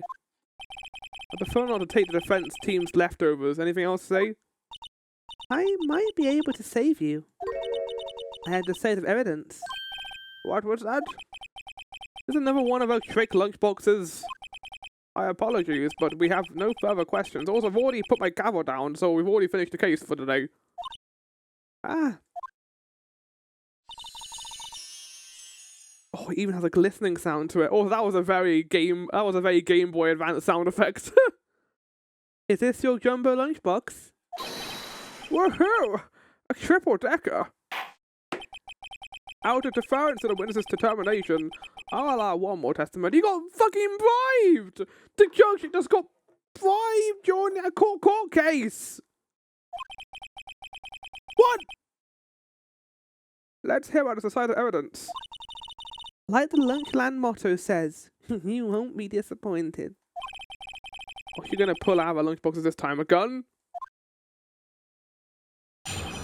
Decisive evidence.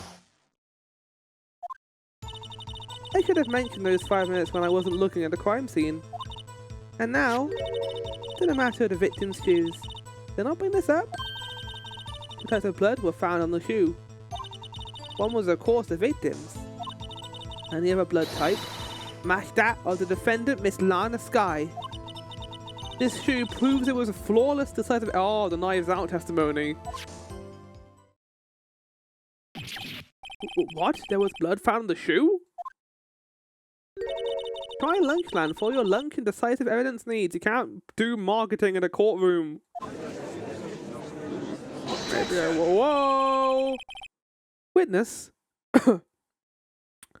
What's the meaning? Oh my god, give me a second, chat.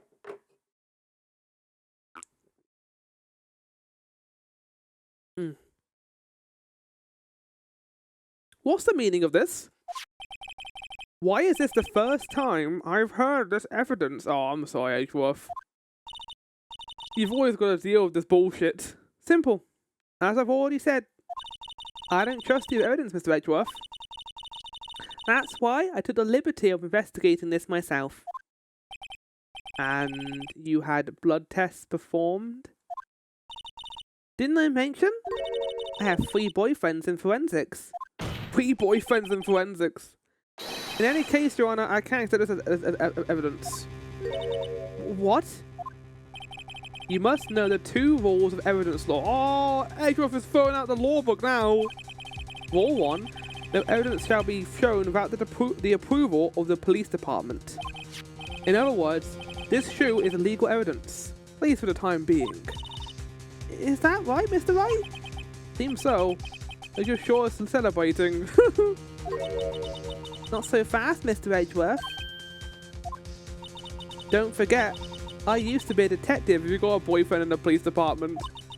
As I mentioned previously, this shoe has already been tested by a member of the forensics department. As you can see, it was approved by the police department as of today. Even the general public can produce official evidence, Mr. Edgeworth. Is that right, Mr. Wright? It seems so. Edgeworth was looking pretty solemn. You could at least study some evidence law, really. Or any law. prosecution's complaints notwithstanding, it appears that this evidence satisfies the first law evidence law. However, it seems you have yet another count against you, witness. Anything to ensure that the guilty are properly judged. Victim's shoe, white enamel shoe, bears traces of blood from Goodman and Lana Sky. Very well, Mr. Wright. You may cross-examine the witness.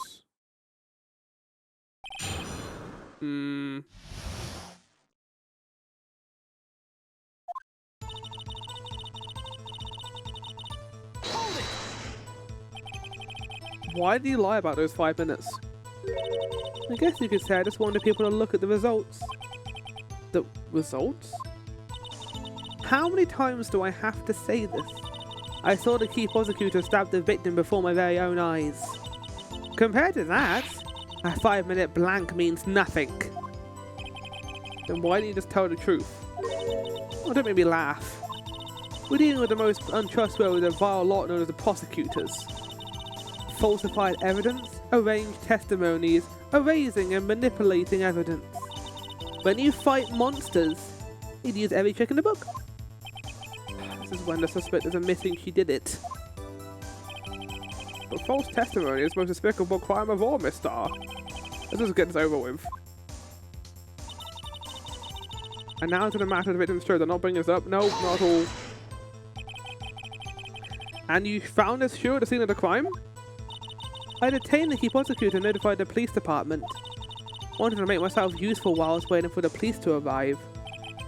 Like an ill-trained pooch, you snuck off with the shoe. I was afraid someone would have raised the key prosecutor's crime. This shoe was my secret weapon if that should happen. See this fashionable basket I have here? It carries more than lunchboxes, gentlemen. You had a bloodied shoe of those lunchboxes? What about contamination? I'm happy for you and your lunchbox bag, really. In any case, you removed valuable evidence from the scene of the crime. Now tell us what you did next.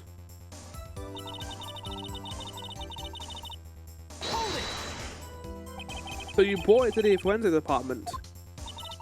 If you're going to submit something as evidence in court, you need it proved. That evidence must be analysed by a forensics expert. You got away with her little coup before she used to be a detective? Because, not before. It does appear to have a blood stain on it. Well, the man was stabbed after. And that blood belonged to the victim, said the Goodman. As I said, there are 2 types of blood found in the shoe. And the other blood type matched out of the defender, Miss Lana Sky, but why was her blood on it? I mean, we know because we know her hand is bandaged, but they don't. You can't say for sure the blood belonged to the defender with a blood test. You can. You claim to know something about blood tests, rookie? Huh? Well? Speak up. Oh! Well, blood comes in 4 types, A, B, O, and AB. However, you can't tell from a blood if a murder was committed in cold blood. Yeah, you got them now, Phoenix. And I thought I was a dumb one here. Oh, Edgeworth, he's trying his best. That's just a figure of speech, Mr. Wright. Actually, we can differentiate between millions of types of all the blood tests out there. Which means that we can more or less now only sample a blood down to just one person. Or so I hear. But that's pretty specific. If I had a little more time, I would have gotten DNA test results. But they said that's a face with little doubt it could be anyone's but Miss Lana Sky's. The suspect's blood was found in the victim's shoe. That ties it directly to the death of Detective Goodman. I was afraid he was going to say that.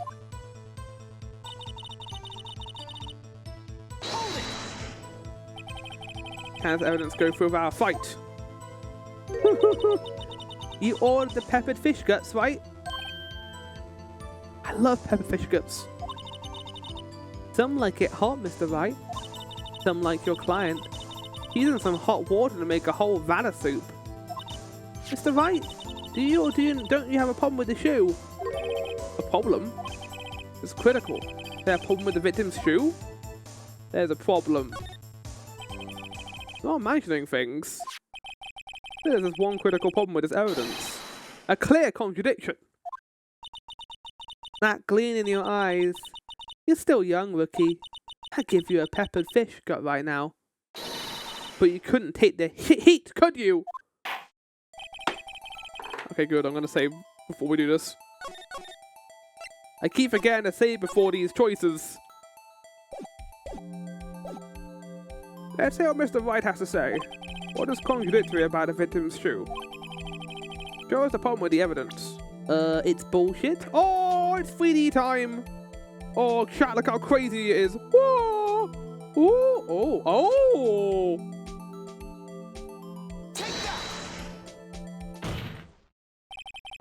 I wonder if you noticed. There's blood on the bottom of this shoe. Don't mess with me, rookie. Yeah, was there blood on the bottom of the on the floor of the parking lot, or was it just in the trunk itself? Or it'll be your blood. I don't think you can fair me in a courtroom, Judge. Indeed, there is quite a bit of... Okay, he doesn't care. Bit of blood on the bottom of the shoe. It makes sense. The victim was stabbed with a knife.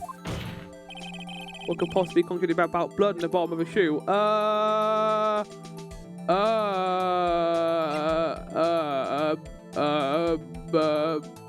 god, we're gonna fuck this up. Shit. Did Lord fall asleep?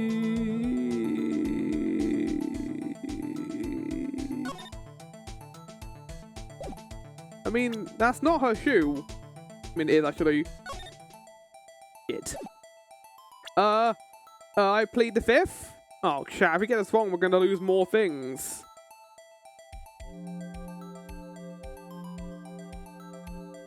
I mean, it would be this one, wouldn't it? Because there's no blood puddle. There would be a blood puddle in this picture if there was blood on the ground, right?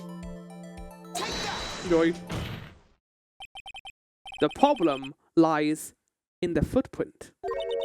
The footprint? Note that the bottom of the victim's shoe is covered in blood. Then, isn't it strange? Why aren't any bloody footprints found by the scene of the crime? Aha! As you can see, there were no traces of any such footprints at the scene of the crime. Oh! Contradicts your claim about this shoe! This picture only shows part of the floor. There could have been bloody footprints. Objection! Oh, double objection! Then where are they, Mr. Edgeworth? Because we checked the scene and found nothing of the sort. So why is there blood at the bottom of it? Was it tampered evidence? Order! Well, witness? What? Huh? Great going, Mr. Wright, but surely the lack of a footprint is a contradiction. Then we have to ask why there wasn't a footprint. Oh. That's true. That's the reason why there wasn't a footprint. Tampered evidence! He dipped it in his blood! Think, Mr. Wright, think! Hey, I don't know why it's not there. I'm just good at finding contradictions. No, you're not. You're also a detective, Phoenix. Don't lie. What? Uh-oh. No, HF, no! I see. Now I get it. Get what? Our witness is more devious than I gave her credit for. We were hoodwinked to the very end. But she slipped. There was one vital hint to the truth in her testimony. What are you talking about? Think back to when she told us about apprehend the subject. The prosecutor tried to resist, but efforts were in vain. She knocked my hands aside, kicked over an oil drum. Oh. Oh, she's beautiful, but she's deadly. A predator, this one. A leopard woman. Wow. I thought that was a strange thing for the normally cool-headed chief to do. No kidding. Now, witness. Allow me to ask you a very simple question. I love when Adrian works with us. This oil drum, was it empty? Oh, that. I'm not sure I like your attitude, Mr. Edgeworth. But apparently you're not the slowest conveyor belt in the lunchbox factory. Witness, well, was the oil drum empty? The oil drum kicked over by the chief prosecutor was brimming with water. Water? What does that mean? Still don't get it, Mr. Wright. Do you want to know the reason she knocked it over? Oh, to hide the footprints. Aha! You don't mean... Yes, the suspect knocked over the organ for one reason and one reason alone. To erase the bloodstains that will become evidence against her. Ah! Oh, shit, he cross-examined me. That ties their fingers quite nicely. The bloodstains left on the victim's shoes tie quite clearly to this murder. Then, after the deed was done, he knocked over that organ to erase the telltale signs. Why? That's a prosecutor's specialty. Erasing evidence. That reminds me. This guy's right hand was hurt. Did she get it hurt pushing the oil drum over? Didn't she say she cut herself when she stabbed him? So that's when my sister's blood got on the shoe. Well, I see no reason to prolong this trial. Mr. Wright, do something! I don't know, man. Like, I feel like if he erased the evidence, there's nothing I can do. What? What can I do? Just has confessed to the crime and she tried to conceal it. But... Enough. There is no need for further debate. The verdict, Your Honor. Very well. Oh, not this again. Every single time he does this, something always comes up. But maybe it won't happen this time. Maybe that will be the shock that it actually does happen. But Angel Star's on the prosecution's side. Could have been lying about the water. The court finds the defendant, Miss Lana Sky. Yeah, there we go. What? Oh? Is Emma trying to bait her into saying something that she's on the prosecution's side? Little girl, what did you just say? Huh? Me? Did you just say that I, Angel Star, was on the prosecution's side? Well, yeah, you are. You're saying my sister hid evidence by raising the bloody footprints. Well, I thought you've had your fill, but here you are, demanding a second helping. I have a lunchbox called evidence. Wait, just don't tell me you have something. Oh, you've already won! Objection! The time for deliberations has passed. Any further comments and you'll be held in contempt of law. Of court. Your threats don't scare the cough-up queen. Look at this! Holy shit. A photograph. I had it just in case anyone had the gall to suggest that the white shoe didn't belong to the victim. I see no room for error in this evidence. Mr. Wright, look at the asphalt in this photo. What about it? Hey, it's clearly wet.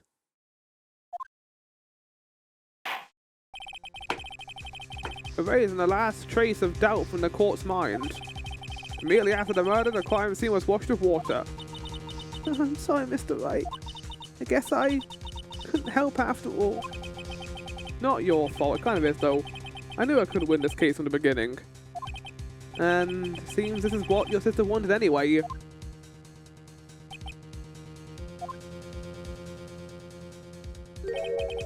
I'm sorry, Mia.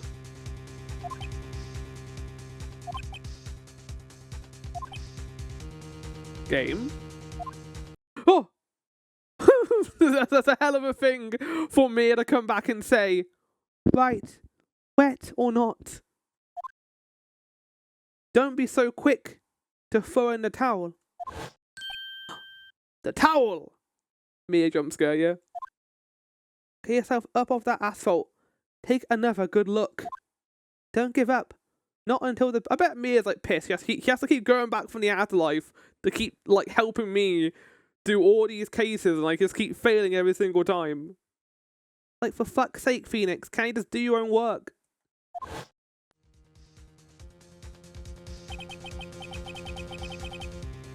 This is the last piece of evidence. Very well, this time I'd like to declare a verdict for good. Oh. Objection! Your Honor, wait! What is it with you people? Can I hand down my verdicts in peace anymore? Why are you going to keep being defendants and also persecutors? What's going on right now? Whatever it is, can it wait? No! No, it can't. Then it'll be too late. Look at this photograph. I think the judge is just tired of how long this case has gone on for. It's literally been like around 3 hours. The last one submitted. This trial isn't over until we give each piece of evidence proper consideration. So, Wright, are you saying there's a problem with this latest piece of evidence? Yeah! I'll think later. Save. Too scared. We're too low on attempts too. There we go. Yeah, there's a problem. By how long I've got to go ahead of this. I suppose since we've come this far, we should give every claim a fair shake. Very well, Mr. Wright.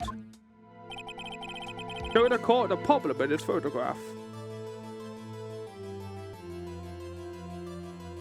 What is this? What is this? Yeah, there was a problem, massive problem. I don't want a game over, luckily. What is this? The problem in this photograph is here! What's this? There's something poking out of the car's muffler. Wait, what? That's why it was so specific!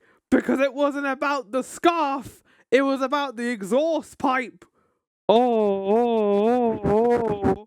That's actually great, I love that. Wait just a moment, Mr. Edgeworth. Your Honor? You just said muffler. Have I seen no trace of a muffler or scarf of any kind in this photograph? A muffler is also a part of a car, or motorcycle, Your Honor. Just think of it as part of the exhaust system. A pipe. Oh, I see, and... I see! What's that suspicious looking cloth sticking out of the car's muffler?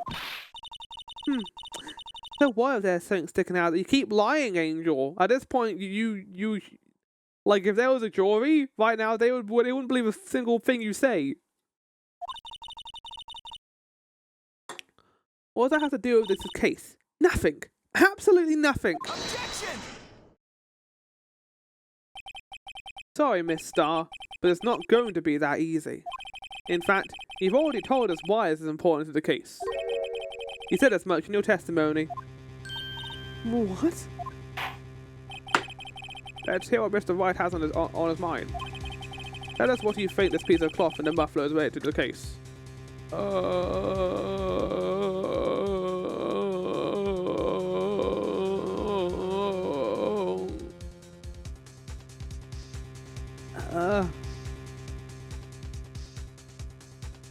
I mean... Oh, wait, hold on.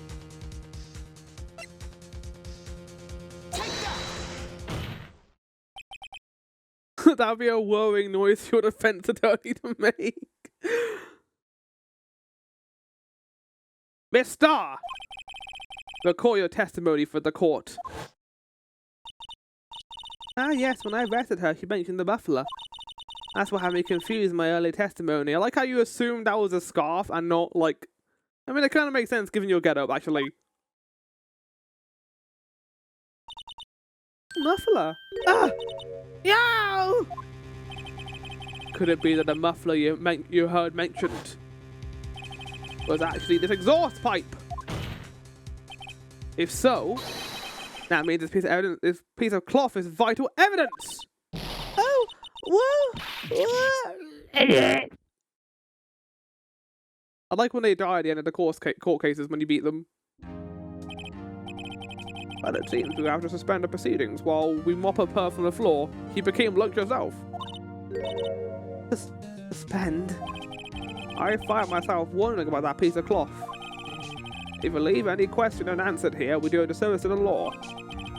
You were very happy about ending it earlier today. Have the car at the crime scene inspected at once, and bring me that cloth. The verdict will wait until after we've seen all the evidence. Agreed? I suppose so. I do wonder if Edgeworth is working with us here. Like, he's trying to get to the bottom of this as well. So he's given us time to fight back. That was close. But we made it. At least for now. This court will adjourn for a 30-minute recess. Lunch after all. He's still hungry? He had like... Oh my god, man. That was so long. Holy shit. Chat, that was like the longest court case in the game, I think, so far. Oh my god. We had to give so much evidence to make her seem wrong in that case. Oh, stretch time. Right. Well, we know there's a piece of cloth now in the car, whatever that means. Maybe it has something to do with the note we found as well. That is important in Bruce Goodman's case. We'll see. But let's continue, shall we?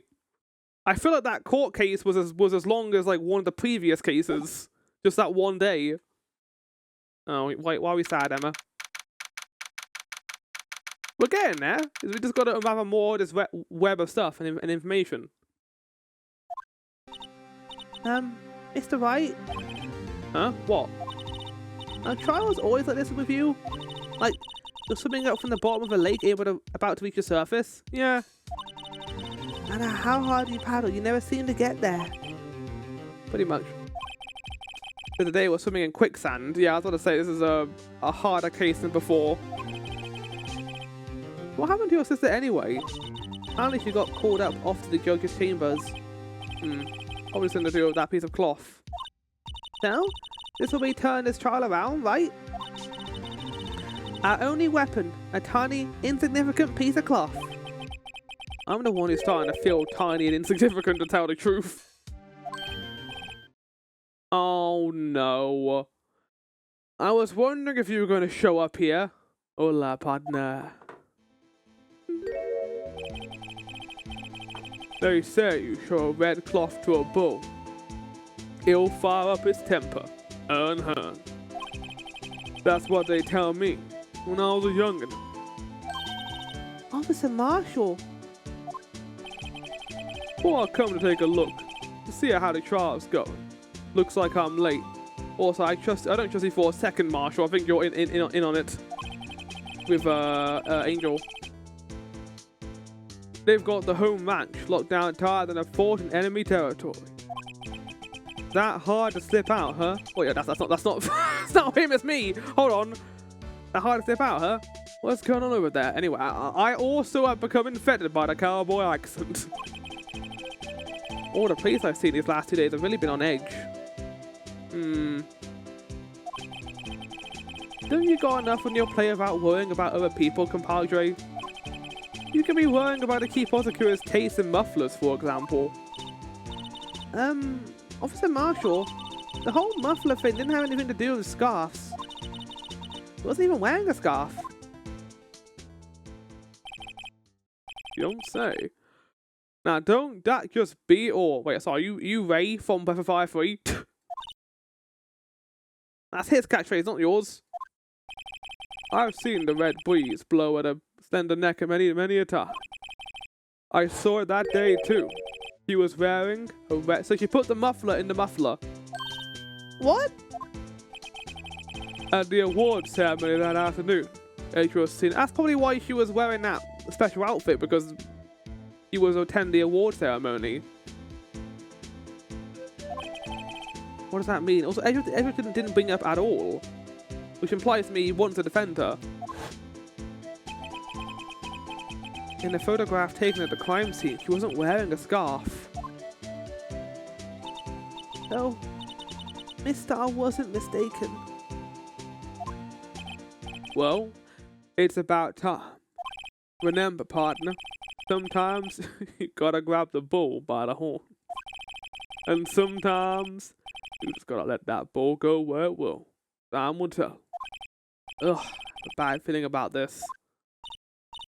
So, what are we swimming in right now, Mr. Wright, Minor?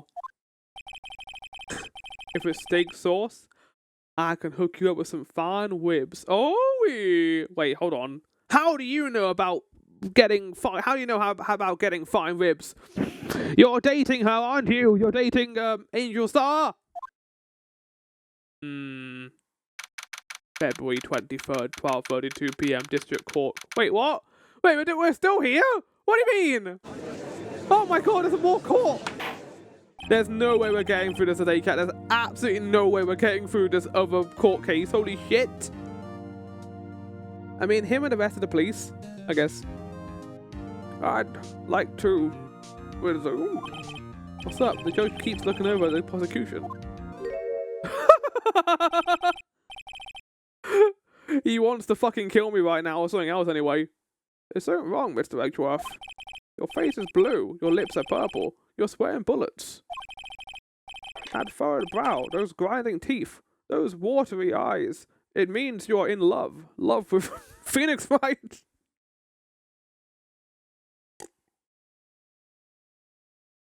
That's a face that only I can love.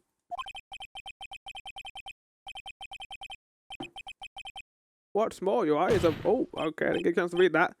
It can't be. This can't happen. I wonder what happened to Mr. Edgeworth. Oh, well, calm your shit down, Edgeworth. I believe it's time we get on with this trial. During our recess, I had requested that the prosecution conduct an investigation. This is unacceptable! What's going on right now, everybody?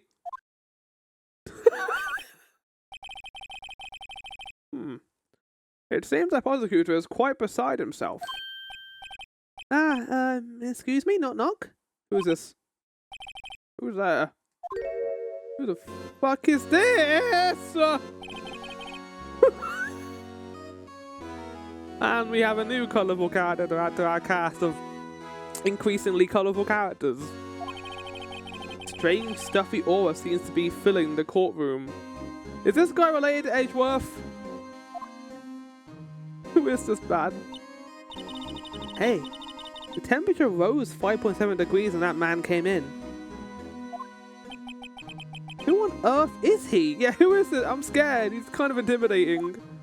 I hate his eyes. Are you going to speak at all? You're just going to keep banging your eyebrows to the joke? How it's you.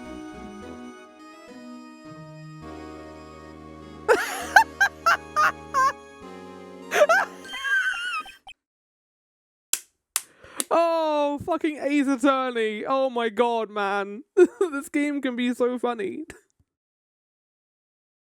Okay, what kind of voice should I give this guy, chat?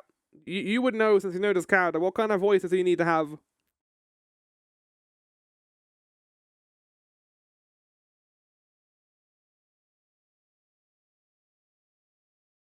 Deep? Oh, I can't do that. I mean, I've done the voices. Hi. Oh. Oh.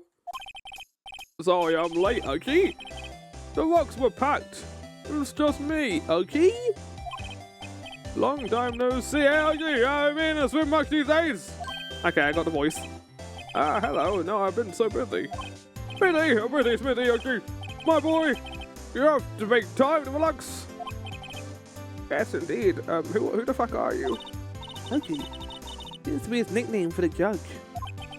I'm afraid you're right. Very afraid. Sorry, but who are you? You're Rio. You're down here about the good things about you, then. Thanks. So sorry about a little Worthy giving you all that trouble, eh? Wait. Are you related to Edgeworth? Well, you're not his father, because his father's dead. Are you his grandpa? You know, we should all go swimming together sometime, Jolly. Little Worthy? I mean, it makes sense. Edgeworth's father died when he was pretty young. He must have had someone else who looked after him, and that would have been this guy. You don't know the district chief of police? Okay. So I was wondering how this was going to tie into games 2 and 3. I assume this character's going to come back in them and actually have a more important role, maybe. But we're getting introduced to him here, though. You don't know the district chief of police? Chief of police? He's the top ranking police officer in the entire district. Why does he look so insane? I love it. James Gant. Okay, he's not related to Edgeworth. Damon Gant, pleased to meet you, everyone. So, what do we owe this honor today? Been over 2 years since you last came to this courtroom, hasn't it? Oh, well, it's worthy here. Look at that ball, fella. I just thought how about by bringing this. Hey, that's my sister's muffler. Oh, everyone's talking right now. It's fucking me up. So, Miss Star just wasn't just seeing things. When the crime occurred, Miss Sky really was wearing that muffler.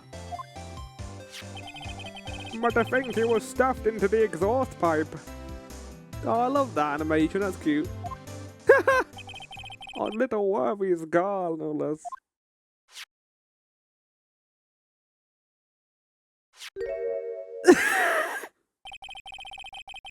I don't know what it is about this nothing happening. It just fucks me up. It's really quite embarrassing, even for us. What's this?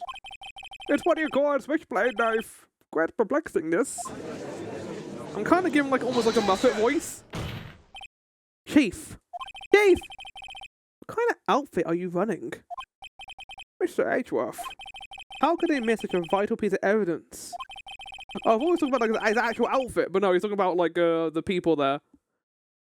If your investigators are just lax, how do you expect us to do our job?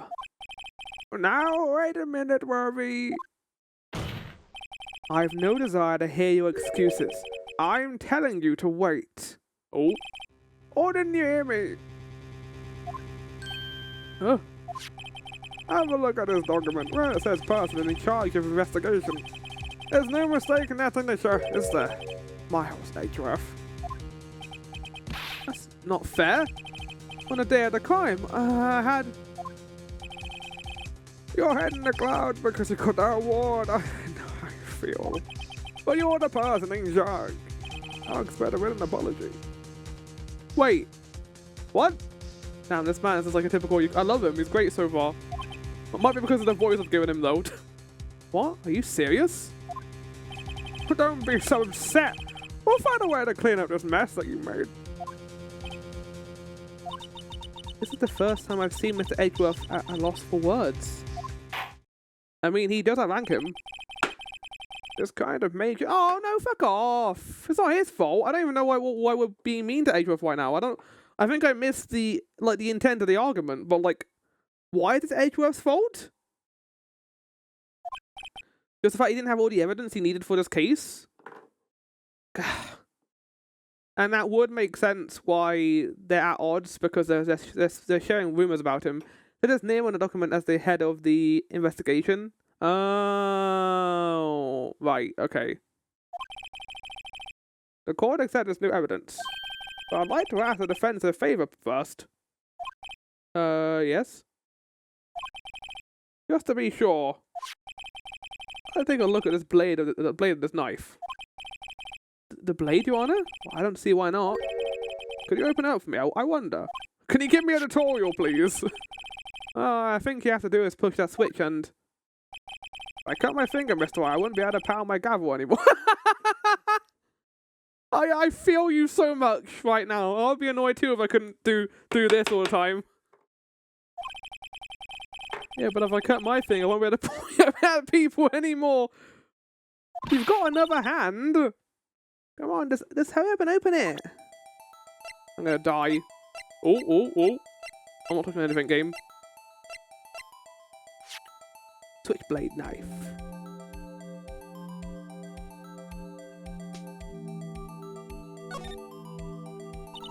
There's a small tag on a knife.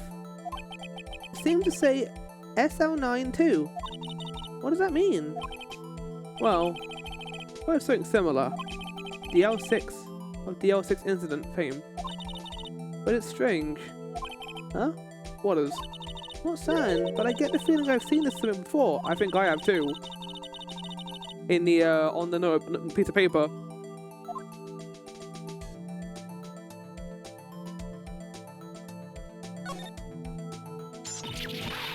Ah!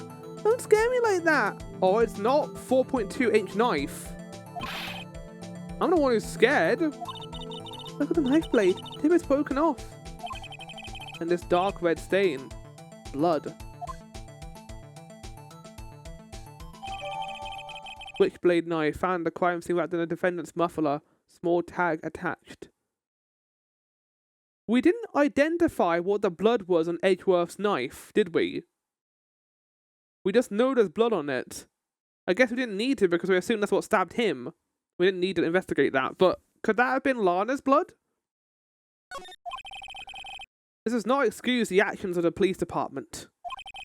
I would like to hear an explanation from the chief of police himself. I'm terribly sorry, but could I ask you to testify for us? Quite a split between the prosecutors and the police. And this knife.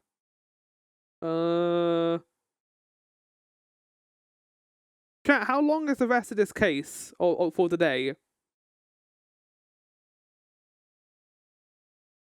Because I don't know. Is this going to be as long as the previous one? Because if it is, I think we're going to have to get out. We're going to have to pause. Not long. Okay, let's do it then. Let's get through it. Sure thing. Not a problem. Not really. Hello, and really. I like doing this guy's voice. It's like a Muppet character. This knife is special, but I can't say how here. Unless there's evidence to prove a connection between this knife and Goodman. That was a bad day for the department. We weren't in any shape to do an investigation.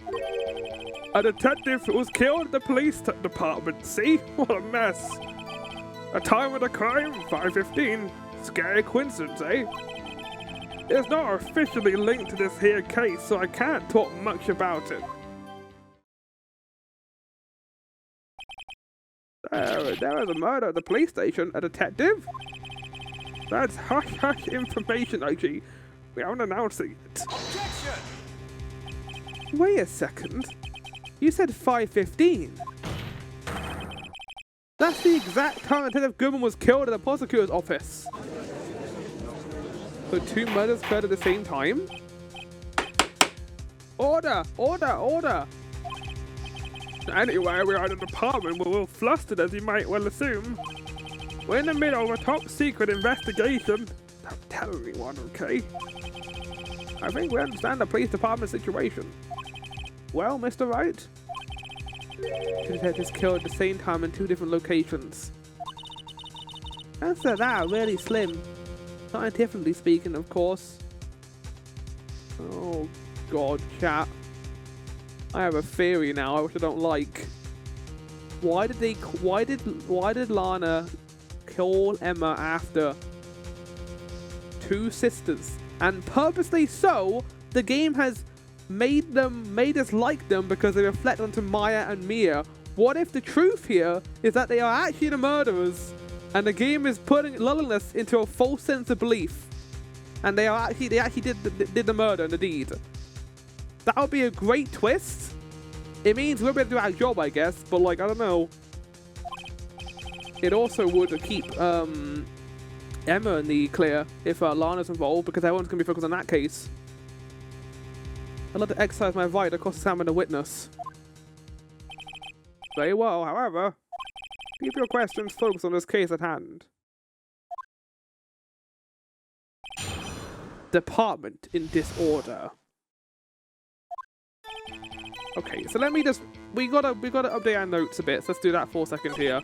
Whoa, game, fuck off. I didn't press anything. Game? So... We got a new character, who I think I'll put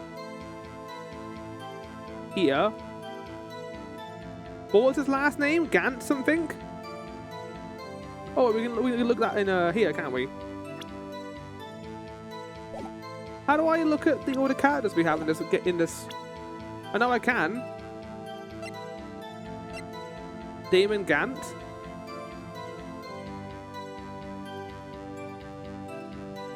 Damon Gant.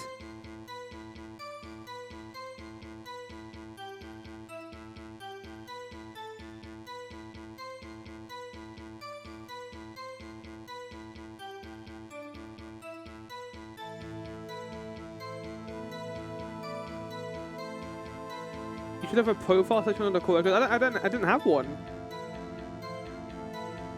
for some reason. Why is that a different size to this? Right, there we go. Right, murder occurred. It could have only been 3 minutes. Let's get rid of that one. We don't need that one anymore. I think this theory is probably just gone now because of the blood loss thing. I think that was incorrect. Statue damage. We'll keep that. Moves me if A was in the score. Made a call at 5:18 p.m. to her sister Emma. Saw the murder. I can change this now because this information has been updated. Saw the murder from security booth. Ran down there and arrived at 5:20 p.m. Apprehended Lana while she was talking to Emma on the phone.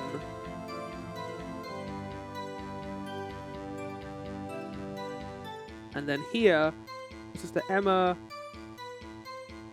about muffler. And Emma won't tell me what our conversation was about, which has also got me a bit confused.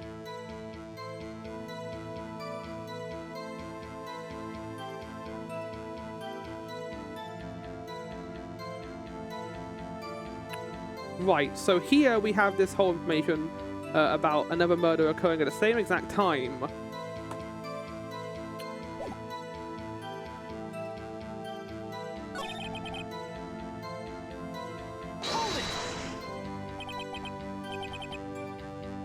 Special? I'd have come by. I expected a knife anywhere else. I'd that special thing be this little tag? Oh, sorry, Wright. Oh, I can't say that now. I'm bad. That because the knife in Goodman's chest was this knife. Now, why was there another knife at the scene of the crime?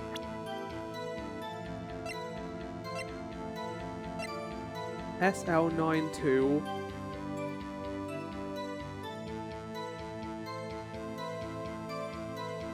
So 2 knives. Knife 2 is Knife 2 is SL92, and then knife 1, I assume, is what we saw on the card here. 67S.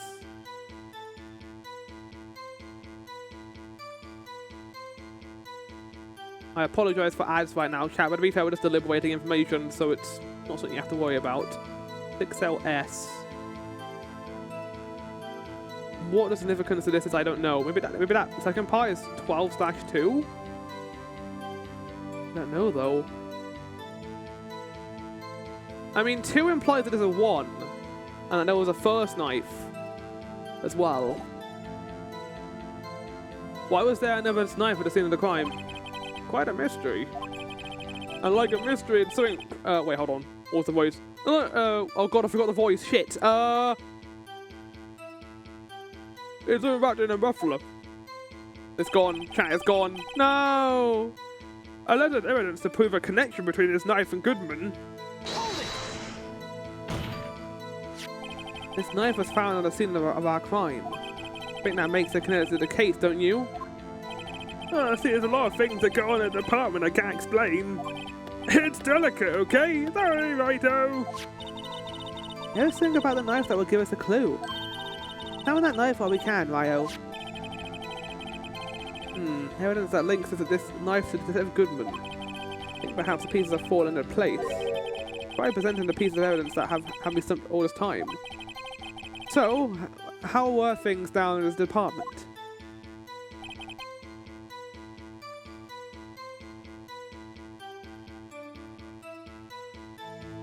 Well, I think it's probably this one, isn't it? So...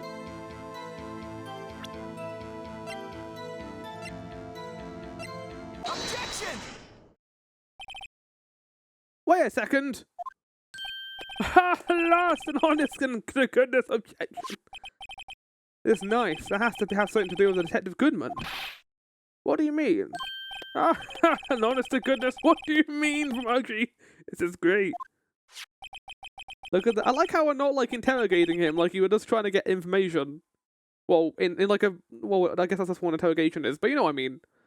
Look at the tag on the knife. It reads SL92. And this is important. Why?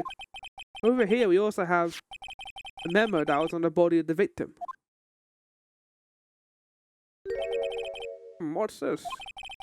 6 minus 7S. 12/2. Your Honor, it's upside down. Wait, what? Wait!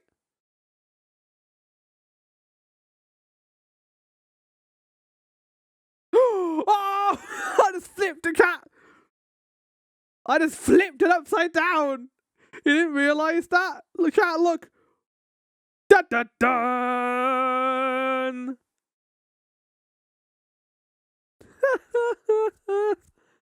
Oh no.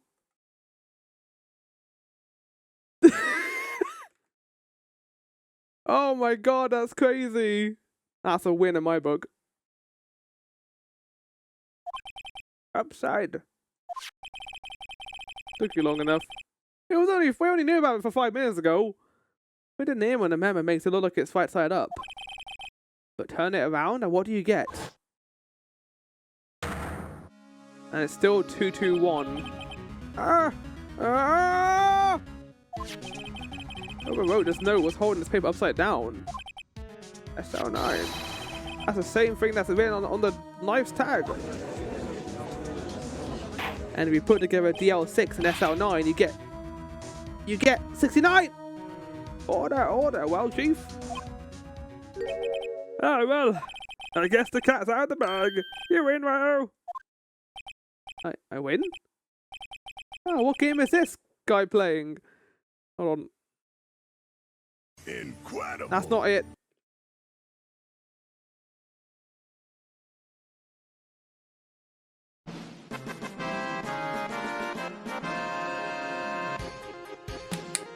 We did it, chat. We did it.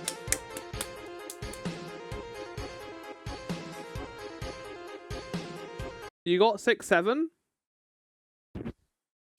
And that's the end of the stream, chat. I hope you all enjoyed now. This knife is evidence in the case it was stolen from the department's evidence room.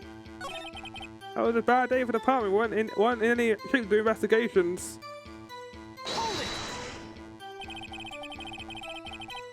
Something happened to at the police department too, huh? You got a good look in your eye there, Wright. Oh my boy, sharp, hungry. So something did happen. Why wasn't I informed? Why weren't you informed? Well, why didn't you ask? Oh no. No matter, I understand. You were busy, what, with Lana's case and all. Well, what happened? What happened at the police department that day? Detective was killed at the police department, see? Oh. He's already part of his testimony. That was pointless. On the same day that detective was killed in the prosecutor's parking lot, another detective was killed at the police department. That's a fact surprising, isn't it, Aggie? I'm at a loss for words. And the perpetrator? Do you have a suspect? Well, there was a suspect. Just arrested him, in fact.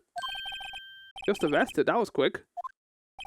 But there's still a lot of unanswered questions. Maybe you can help, Rio. I suppose I could help, if you help by giving me data on your case. Good one, this kid's sharp. Okay, here's the deal. I'll tell you one thing and one thing only. Oh!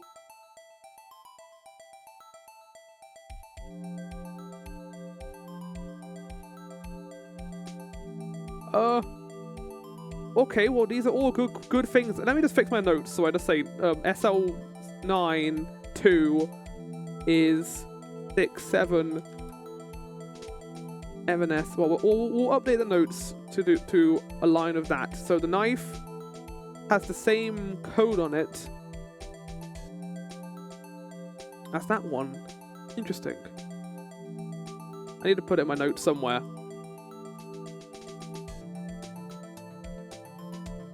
The switchblade has the same code as written on Goodman's note.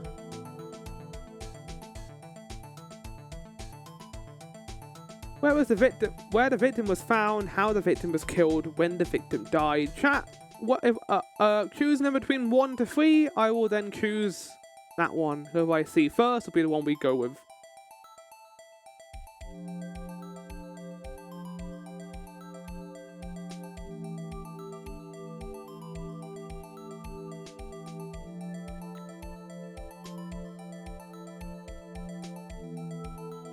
It gives me a chance to sit back and relax for a bit as well.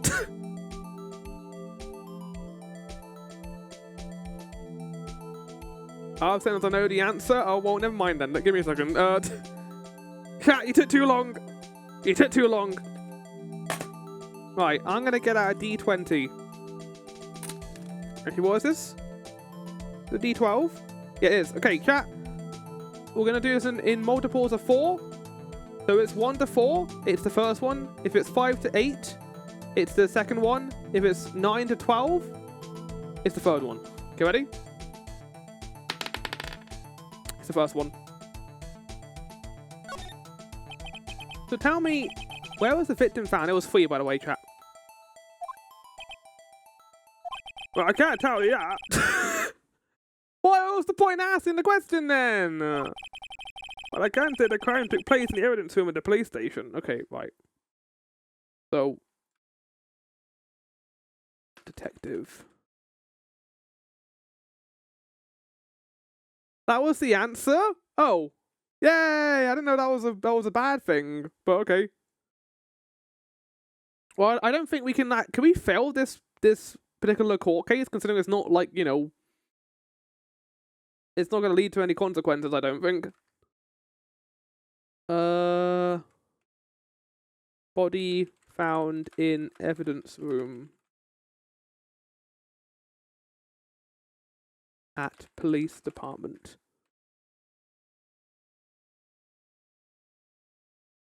Body found in parking lot at prosecutor's office.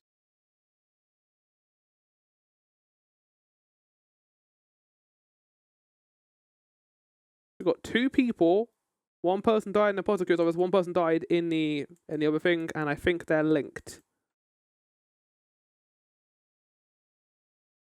Linked in their deaths. In some way. The evidence room. Wait a second. I have heard of that. The evidence room? Didn't they mention that in his testimony just now? Wait, you know what the evidence room is, don't you, Phoenix? That's where you were electrified by Manfred. The knife was evidence in this case. It was stolen from the department's evidence room. There's a connection between the 2 cases. So that knife was used to kill him, and the other knife was used to kill the Bruce Goodman. You seem happy, Mr. Wright. Happy? We just got handed our ticket to go to town in this case. With the link between the 2 cases established, we finally have some leverage. Now we can get Gant to testify about the details. Look at him! Look at Phoenix, like being a good lawyer right now. I'll make you a link to this case here so I can't talk about that much. But Chief! Chief!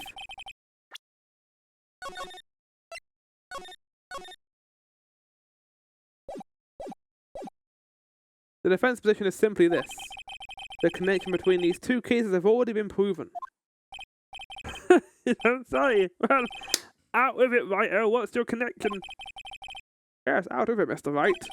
The connection is a place mentioned in the testimony we just heard. The knife found in the lot was stolen from the police department's evidence room. Not to mention the victim had on him the case number on the knife's evidence tag. We also know that the detective murdered at the police department was killed in that very same evidence room.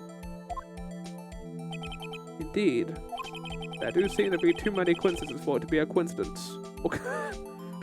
There do seem to be too many connections for it to be a coincidence. Every single time.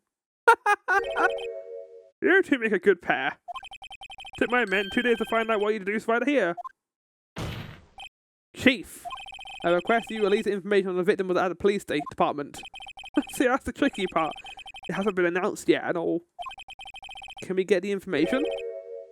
unofficially, bats eyebrows.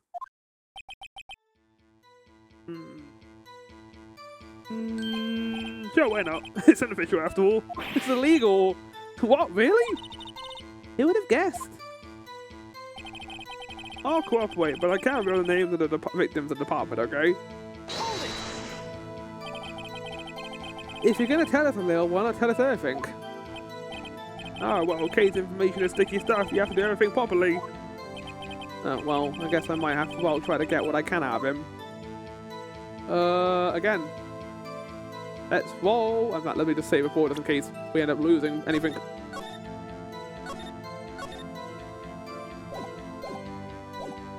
Right. Again, same as last time. 9. So that is going to be the victim's gender. Okay, how about the gender of the victim? You want to know that? Okay, hint. Let's see, first hint, the gender that's not female. Oh, so many choices. Aha, he was a guy. Oh, well, I tell you, the boy's sharp. Stop goofing around, Mr. Wright. This is serious business. Oh, Your Honor. Hey, tell that to the Chief of Police. Two detectives were killed at 5:15, one at the prosecutor's office, and one at the police department. That can't be a coincidence. That knife. What was it doing there? Better get this knife out.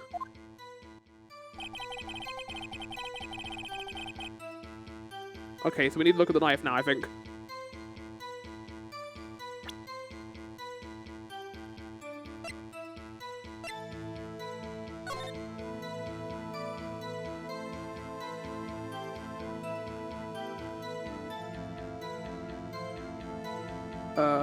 Is there anything about the knife I can look at?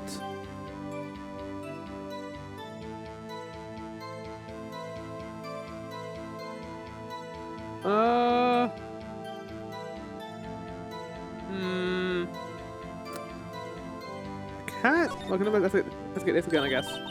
There's a small tag on the knife. It says SL92. What's that supposed to mean? We know that now. It's 67S now. But mine's with a similar code. TL6, maybe it's a case number. We got this last time.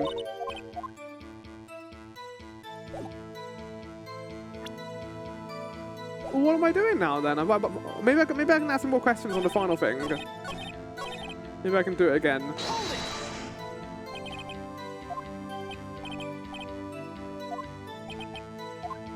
Okay, there we go. Again. If we get even, it'll be 1. If we get odd, it'll be 2. It's odd. It's even, so it's awesome. Okay, well, what situation was the victim stationed in? Oh, you want to know that, do you? We know this. It's detective. Criminal Affairs, Division 1. This is responsible for homicide cases. Homicide. I'll be the same division instead of Gumshoe. Detective Goodman, who was killed in the underground parking lot, was homicide too. It was like a serial killer was after homicide detectives. Oh no, Gumshoe! Leave my Gumshoe alone. You can fight them off. But this serial killing happened simultaneously, scientifically speaking. Well, I sure hope Detective Gumshoe isn't next on the list.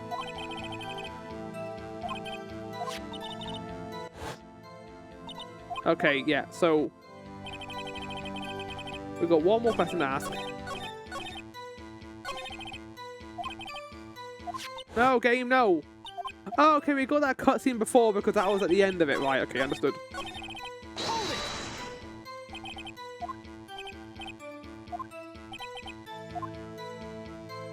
The victim's ID number! Oh god, I poured some of the squash I had on my chin. No! It was all over my jumper. No! Well, now soak into the jumper. Oh well. This is the middle one, I think, right? Oh shit, no! Oh fuck! I didn't realize I already clicked it. Fuck! That's quite long. You have to remember these, it drives me nuts. 8? Ooh, I can't do it. Even to get the first number right. Well, I think it's too hard, so we're just going to end the court case here. Well, Mr. Wright, does this tell you anything? The ID number of the victim at the police station department. 584218. Hold on.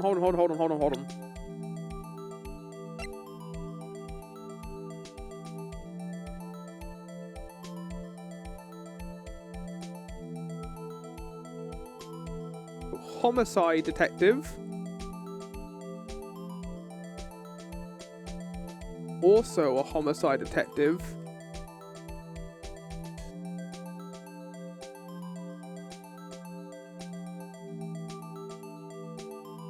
And his ID was 5842189, which if we compare the two of them, that is an exact match. It's not a different person. It's the same person. Oh my god. Links to the same exact person, aren't they? The crime they're dealing with is the same crime here. It is my theory that, like, the body was moved.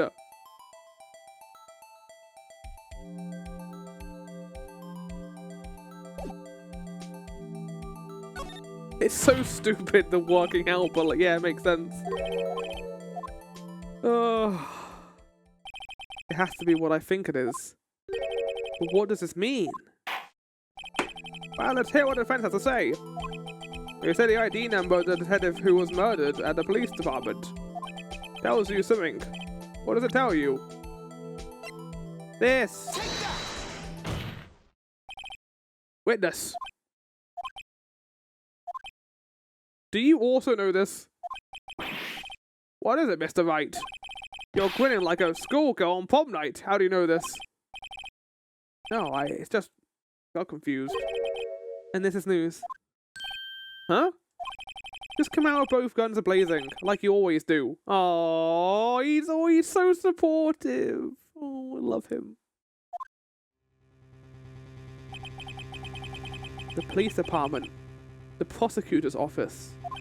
2 places, 2 detectives murdered.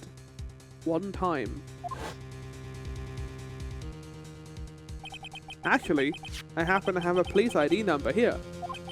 Oh, is it yours? No, Your Honor, a defense attorney number.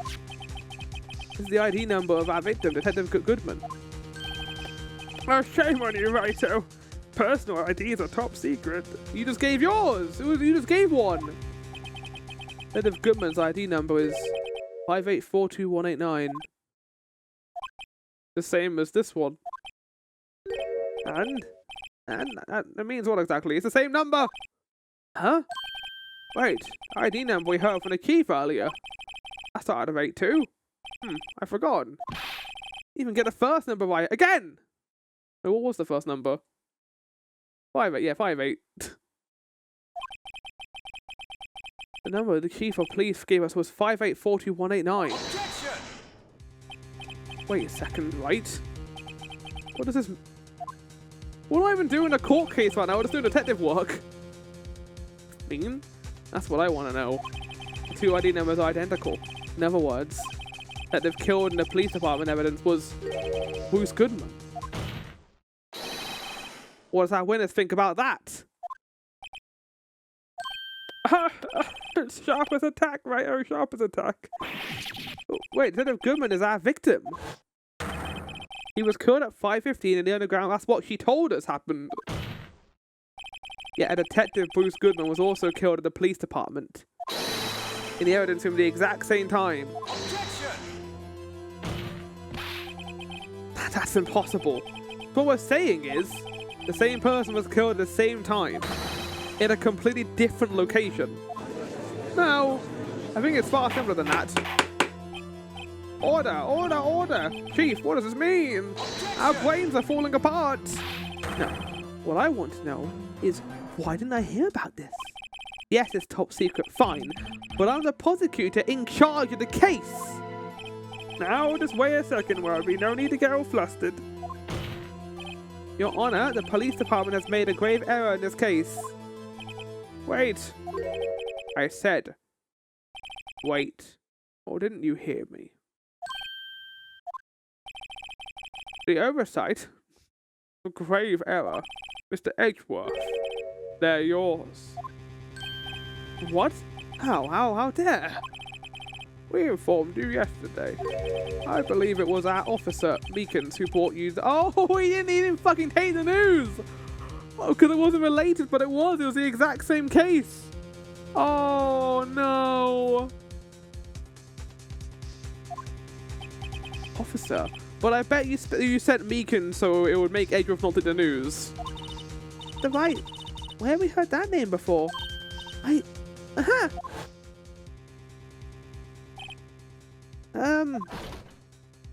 Okay, it was the Malord guy. Excuse me, but is Mr. Edgeworth anywhere on the premises? I'm here, sir, at the request of the chief, sir. I've got a report, sir. Oh, Edgeworth.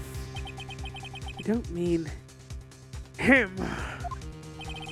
According to Meekins, he didn't accept the report. Hard to believe. But your officer, he told me that the report had nothing to do with the Line of Sky incident. The police go and murdered in the police department evidence room. Mr. Edgeworth, the victim's name is written right on the top of the report. They just did this to make fun of Edgeworth. That's why they did this. Not because of like he fucked up. They just did this to like ruin him. Why didn't your officer tell me? Honestly, I'm not sure that officer is capable of making the connection. He did seem challenged. Can't like you then. In any case, this is a serious error. A gross negligence of duty on your part, Worthy. Objection! But sir, you could have submitted that report this morning to the court as evidence. Then I...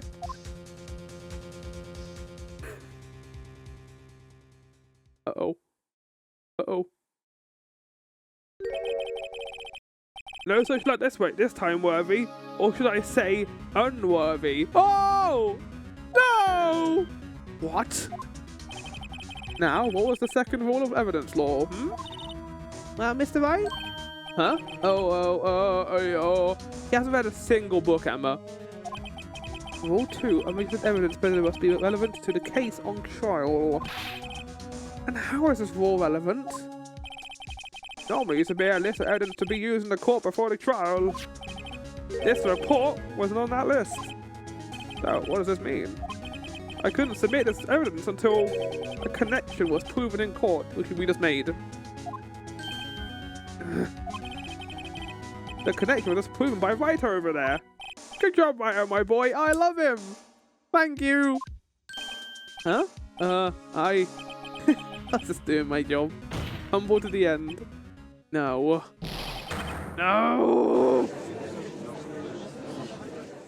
They just screwed over Edgeworth big time. It seems we have come to the end of this trial. I know you're going through a tough time, Worthy. What about these rumors? You were in a defendant's status this past December. I apologize for this terrible lack of due diligence on my part. Oh! No! Mr. Edgeworth. Please, just give me one day. I'll get to the bottom of this, what happened. The last thing I do.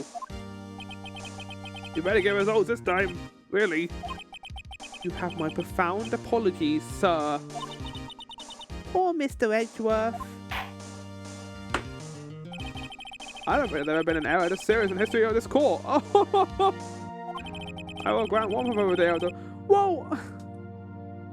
It all feels like a bit of a loophole, though. Like, we had to take this into court to even question the connection between the two cases. Like, Edgeworth didn't know about that. It feels like we're just throwing him under the bus. Will that be sufficient, Mr. Edgeworth? Yes, Your Honor. Thank you. Whatever your punishment for this is, for your sake, I hope it's not decisive. No. Very well. Court is adjourned. No. Cat. That's the end of episode 2 of Case 5. I feel like calling it episode 2 makes more sense, because holy shit, it's like its own game entirely. But we have got through the court now, and we'll be doing probably an entire day of investigations like we did before. Jesus Christ, it took so long.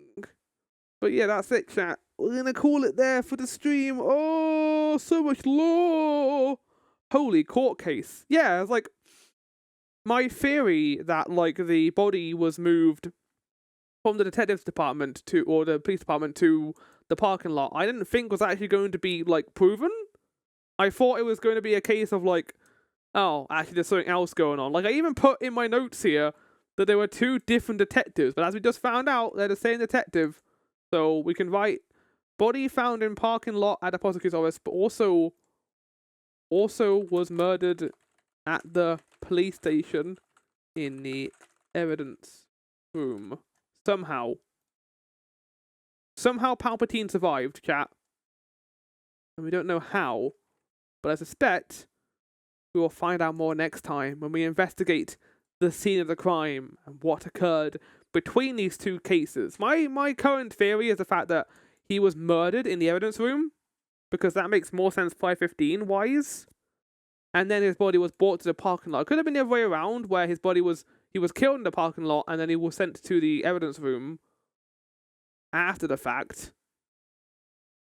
Where was his body found, cat? Do we know where his body was found? Because it wasn't found in both places.